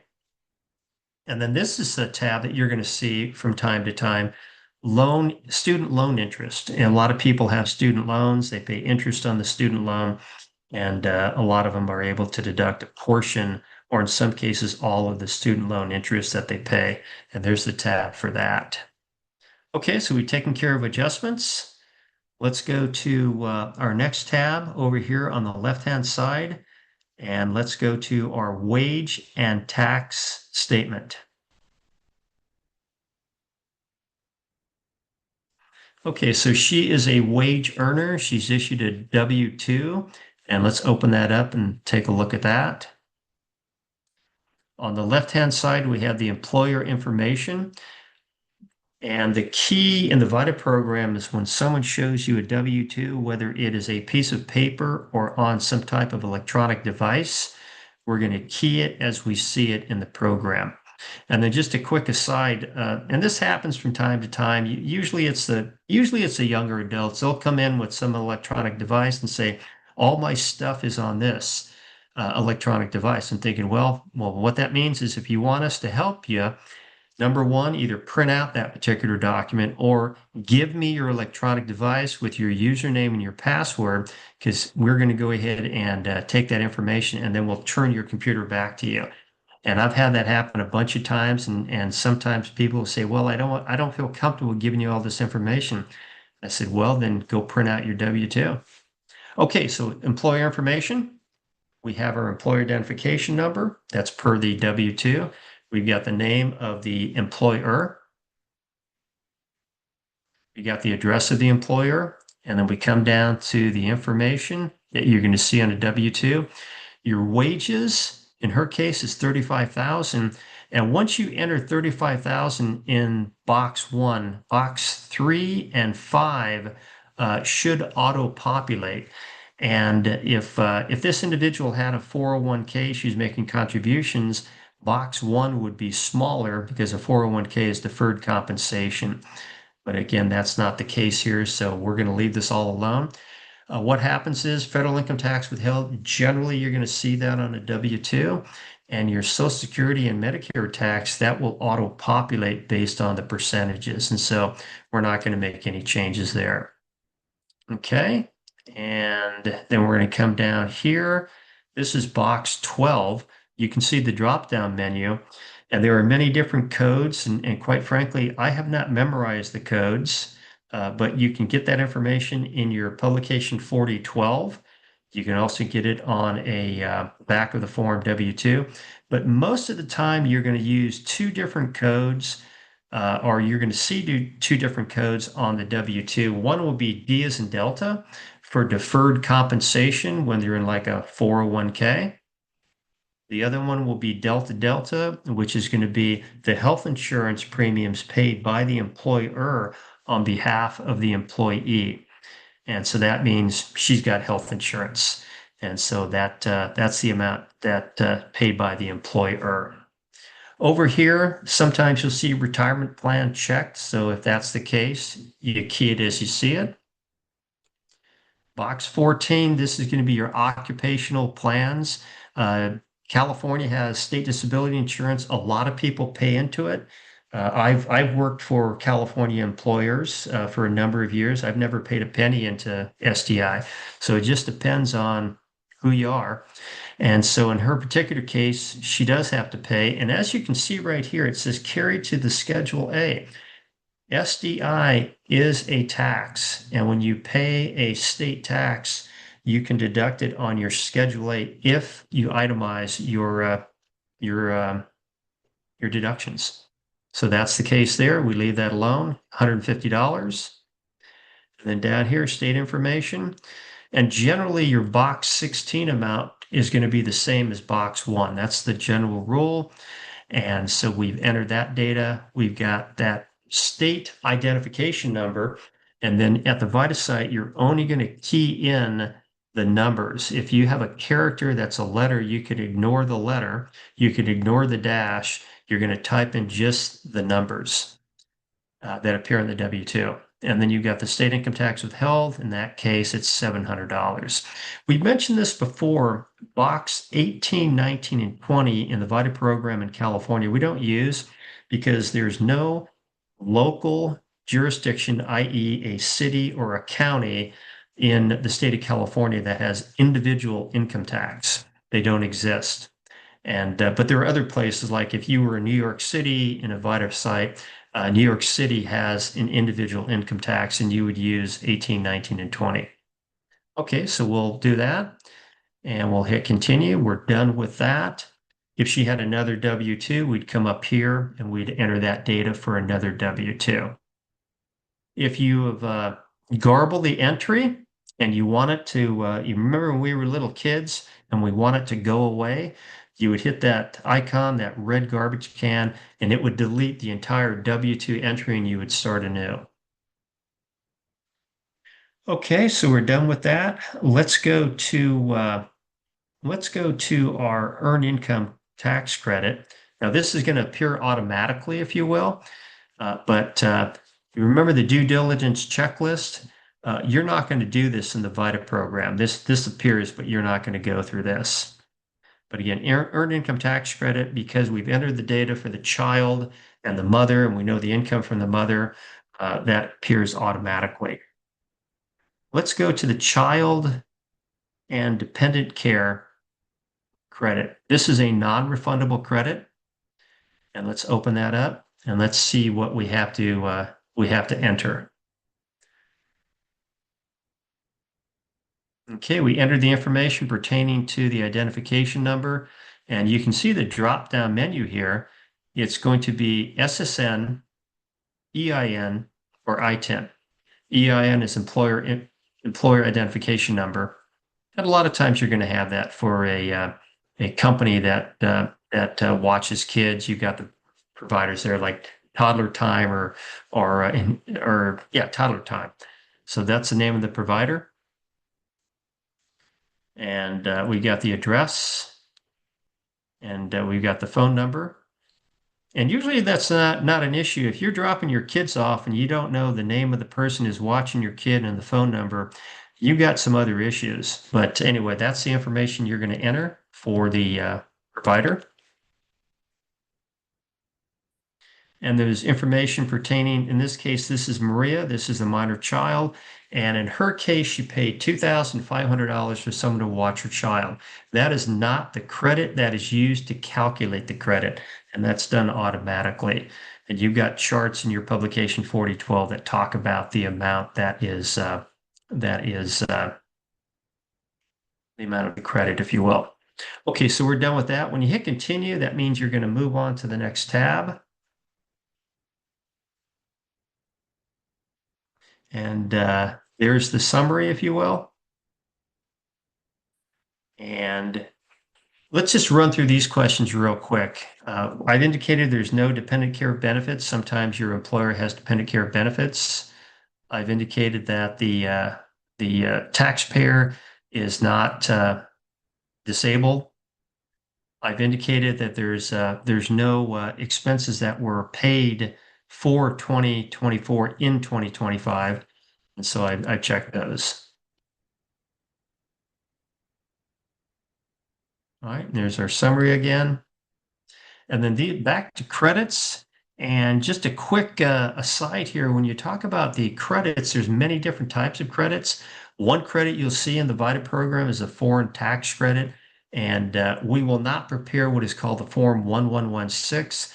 That foreign tax credit usually is going to be displayed on a Form 1099 INT. Other credits, we're going to talk about the education credit in just a moment, but you can see there's credits, residential energy credit, adoption credit, things like that. This is a credit I've seen maybe twice in the last 40 years, so it's there, but you don't see it very often. That's for very low income elderly folks. Okay, we're going to go to our education credit because we had Jean attending university for the first time. And we're going to come to this tab to enter the data and open it up. So the first question is, it says, did they receive a 1098T? And the answer is yes, they did. And then the next question is, did they receive a 1098T for 2024 with box 7 checked? And box seven simply is the box that says checked if the amount in box one includes an amount for an academic period beginning January through March, in this case for 2025. So the answer is no. So, but you would look at the 1098 that you have. But she only has one for the first year she's in college. This is the name of the institution, Saddleback State University. This is the EIN. They all have an EIN right from the 1098. We got an address. And then we go to our next tab. And then this is the information where you'll slow down and you'll ask the taxpayer, in addition to what's shown on the 1098T for the tuition statement, do you have any other qualified expenses? Did you pay for books? Did you pay for anything that's not reflected on the 1098T? And in her case, she just paid tuition, and so that's reflected there. If she received a grant, that would be reflected on the 1098T. And of course, remember, this credit is only going to be based on your out-of-pocket expenses. And if you receive a grant for $1,000 and tuition's $1,000, you have zero out-of-pocket expense. Okay, so that takes care of that tab. And and then of course questions regarding the American Opportunity Tax Credit. And we'll just run through these. It says, have they been claimed on 4 prior year tax returns? If they have been claimed on 4 prior years, then they're ineligible for this particular student, i.e. Jean, for this particular credit. She'd have to default to the lifetime learning credit. But this is her first year in school, and so the answer would be no. Next question is, was a student at least half time for at least one academic period? That's determined by the college or university. In this case, she was not at least half time. She was not. The next question is, did the student complete the first 4 years of higher education before 2025? The answer is no. This is Jean's first year in college. The next question is, did she have a felony drug conviction? So you do have to ask that, and the answer is no. And then it gives you this big chart, and it says, here you go. You are going to take the lifetime learning credit because Jean doesn't meet the qualifiers for the American Opportunity Tax Credit. So she does get a credit. And again, this lifetime learning credit is a non-refundable credit. So we hit continue. And then the next item we're going to talk about is going to be insurance, health insurance. And so you go to the health insurance tab. And she has health insurance through her work. If she was in covered California, and I'll make this a little bit larger so you can see it, then she would bring the form, the IRS form 1095A to the site, and this shows the amount of health insurance premium she paid and the amount of the subsidies that she received from the taxpayers. And then we would calculate the what is called the premium tax credit if need be. We're going to do this not right now, but we're going to do this next week. So in this case, she's not in covered California. And so in that case, we're going to check no. She does have insurance again through her work. And this term right here, some people use this term. It's actually the Affordable Care Act. It's not called Obamacare. It's called the Affordable Care Act, which came out in 2010, which was monumental legislation. It had a bunch of things in it to include setting up the federal marketplace and then allowing states to have their own marketplace like California does. Okay. And then right now, I think Robert mentioned this, there's certain things that are not working in Lincoln Learn.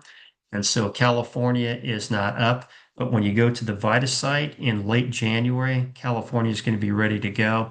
And then the state return will be generated when you indicate in the W-2 there. Okay, and then we're going to go to the return and just show you a couple things on the return. This is for 2025. You can see the very top, this is the administrative data. And the administrative data is her name, her age, her social security number. It if she contributed to the presidential election campaign, that would check there. Again, don't get into a political discussion. Just tell them they'll probably ask you, "Hey, what is that?" And you tell them that this is a fund that if you want monies to go to it, i.e., issuing an order for the government to separate or segregate monies for candidates, then you can say yes or no. But avoid the political discussion because that's not our purpose. Filing status, she's a head of household. This is going to look a little bit different than your 2024, if you're familiar with 2024 tax return. Looks a little bit different, has all these boxes. But in this case, we've got our information regarding our dependent, Maria. And I don't know why, but the software truncates or cloaks the Social Security number. But anyway, that's what it's going to look like. Indicates we get the child tax credit for Maria, who's the 6-year-old kid. And then just a quick aside for the California return, you do have credits to include the credit for little kids if they qualify, and we'll talk about that next week. Okay, we're going to run over here to the return. We can see the $35,000 of W-2 wages. And here's another question you're going to get. You in the intake interview sheet, the taxpayer will be asked, do you have any type of taxable interest income that you receive? And a lot of times people will say no. Well, if you go to their bank statements, they may receive 5 or 10 or $20 in interest. And so you want to ask about that. That's part of that intake and interview. Okay, we cursor down here.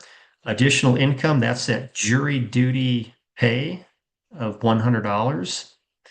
And then again, we've got that adjustment to income, and that's that jury duty that pay that she relinquished to her employer. And so we've got our adjusted gross income is defined as total income less adjustments. That's all AGI is. And in this case, it's $35,000. We're going to go to the next page, which is page 2 of the 1040.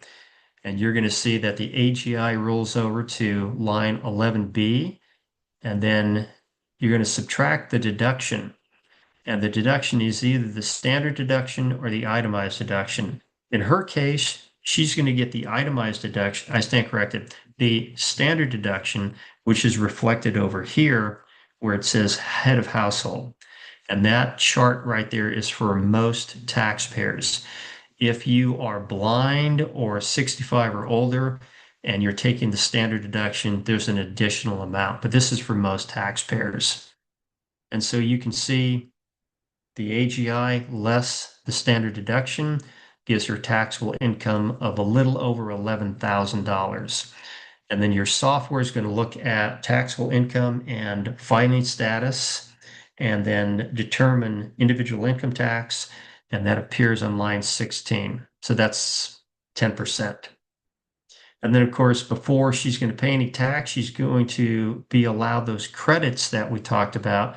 And so what happens is there's actually an ordering of credits. You don't have to worry about that. The software is going to do it. But in her case, she's going to get a couple of credits, and we're going to show you those in just a moment. Those credits total that 1138, or stated differently, her tax that she owes is completely offset by her non-refundable credits, which is a good thing for her. So at the end of the day, her total tax liability is zero. And then, of course, she's entitled to that withholding. She had $1,000 of withholding. And then this is where that earned income tax credit kicks in, done automatically.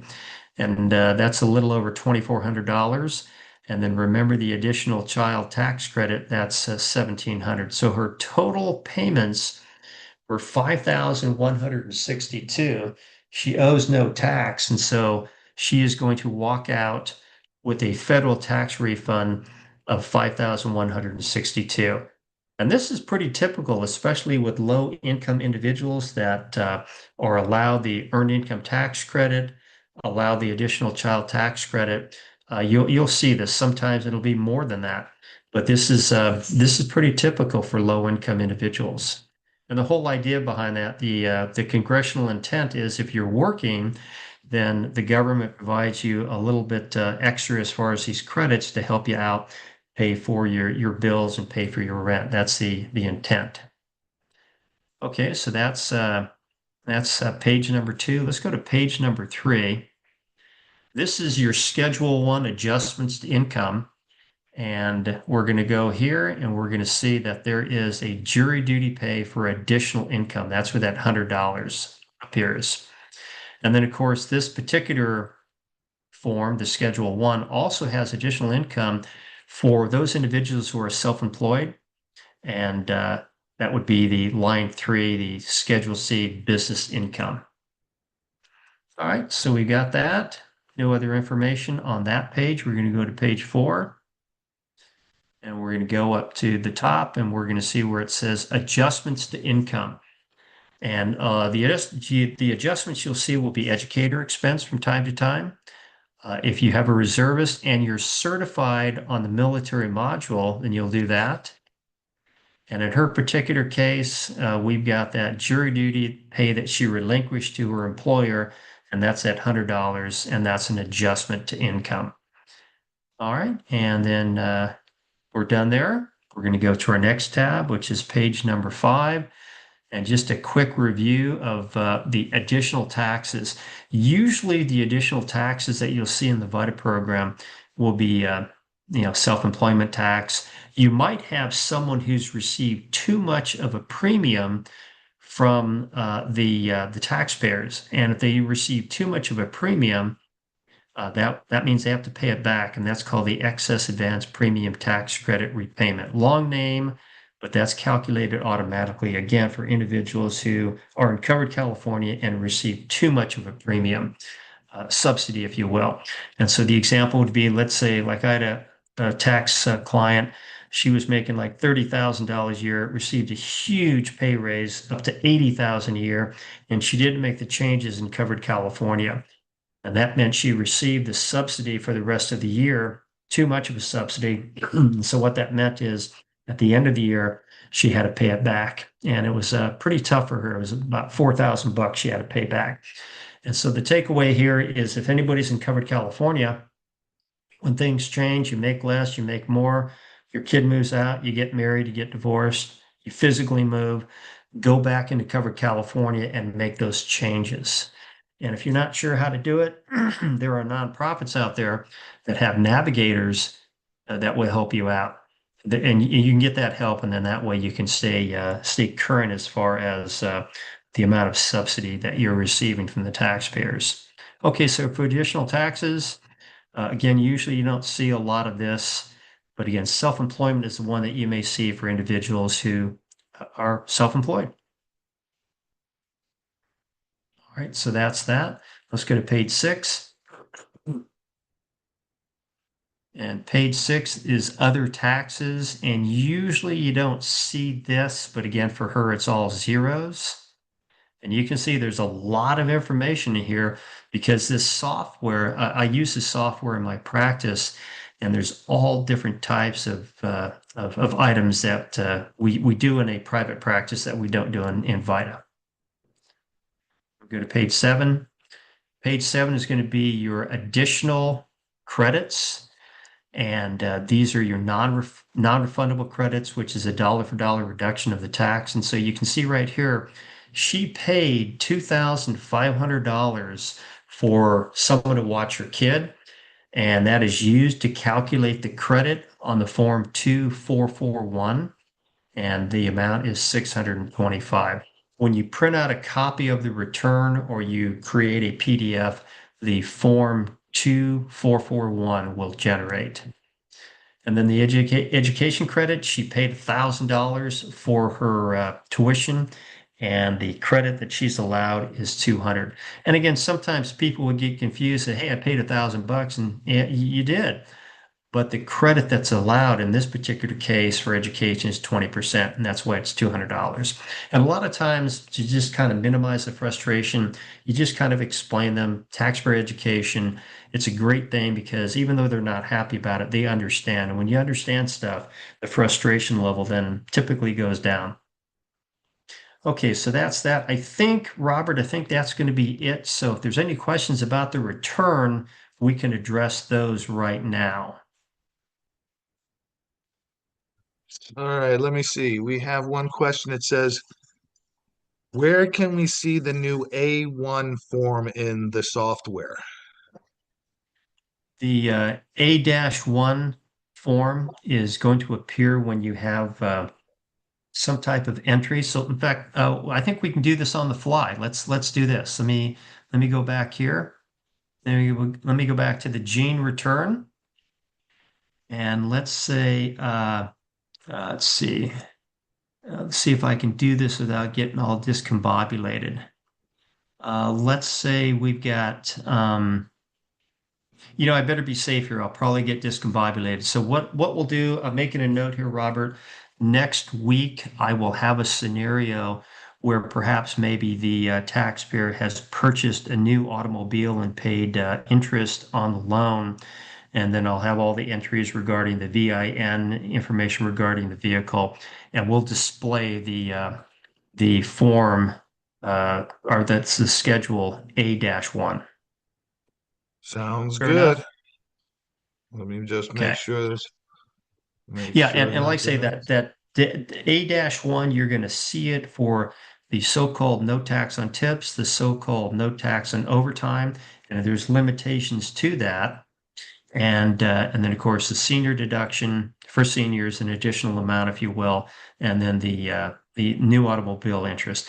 And that's again part of that education. People say, hey, wait a second, I thought there's no tax on tips. The answer is you got to qualify and there's a limit. I thought there's no tax on overtime. You got to qualify and there's a limit. And again, that's part of taxpayer education. Okay. Let's one see. I last think that question. One last question. Does the adjustment to income for jury duty automatically transfer over to the California return? I'll answer your question this way. Your carryover, if you will, to the state of California, that return, you're going to have your adjusted gross income that'll carry over. Any changes will be made because your California AGI and your California taxable income uh, may be different than federal, but changes will be made. Short answer is yes. There are certain adjustments that will not be made automatically. So, for example, let's say you win $5,000 in the California lottery.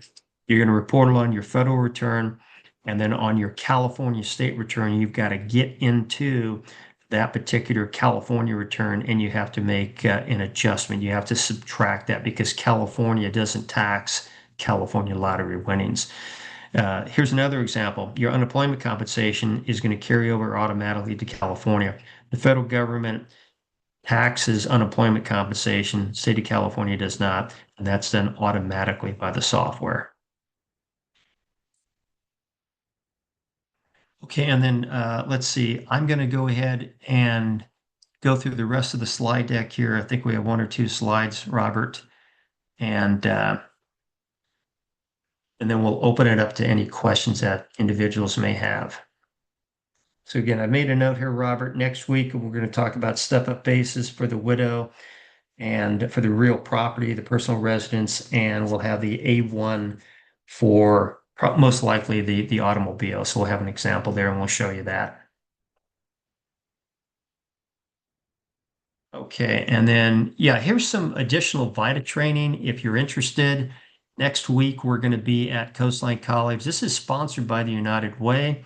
And if you're going to show up, you probably want to talk to someone at the United Way. I don't know if Michelle is on the call or Ashley from the United Way, but you want to show up with your own personal computer. They got internet connectivity there at the college, and we're going to be there for 3 days. You can show up either 1, 2, or 3 days, and we'll go 9 to 4. We'll take an hour for lunch, and this is Well, pretty much the same thing we're doing here, and we're going to have a lot of practice, obviously, with the software.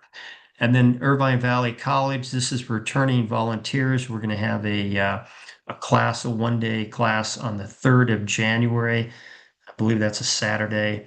And then Coastline, this is a class that is actually part of the class schedule.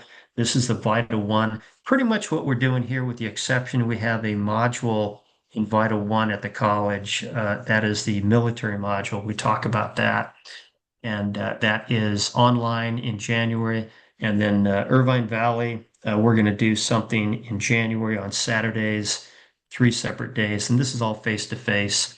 And my understanding is for the face to face classes, you're going to have Orange County United Way employees there, and then also we will have some other people, part of my team, that will be there some or all of those days. All right. Next week, what we're going to do, we're going to talk about obviously the practice lab. We're going to talk about California. If the 2025 California return is not up in Lincoln Learn, then we're going to go to 2024 and just use that. But we'll talk about the 540. We'll talk about making changes. We'll talk about the California non-refundable credits. There's a number of them. We'll talk about the California earned income tax credit, and we'll talk about the qualifiers for that. And then we're going to go through what is called a Covered California Affordable Care Act example for an individual who has that IRS Form 1095A that they've been issued. And that's non-negotiable. If you got a 1095A and you come to the VITA site, then we'll prepare your return if you qualify. If you don't have the 1095A, then we'll simply ask you, hey, can you get it and come back either later on today or come back next week? But you got to have the 1095A to complete the Affordable Care Act entries.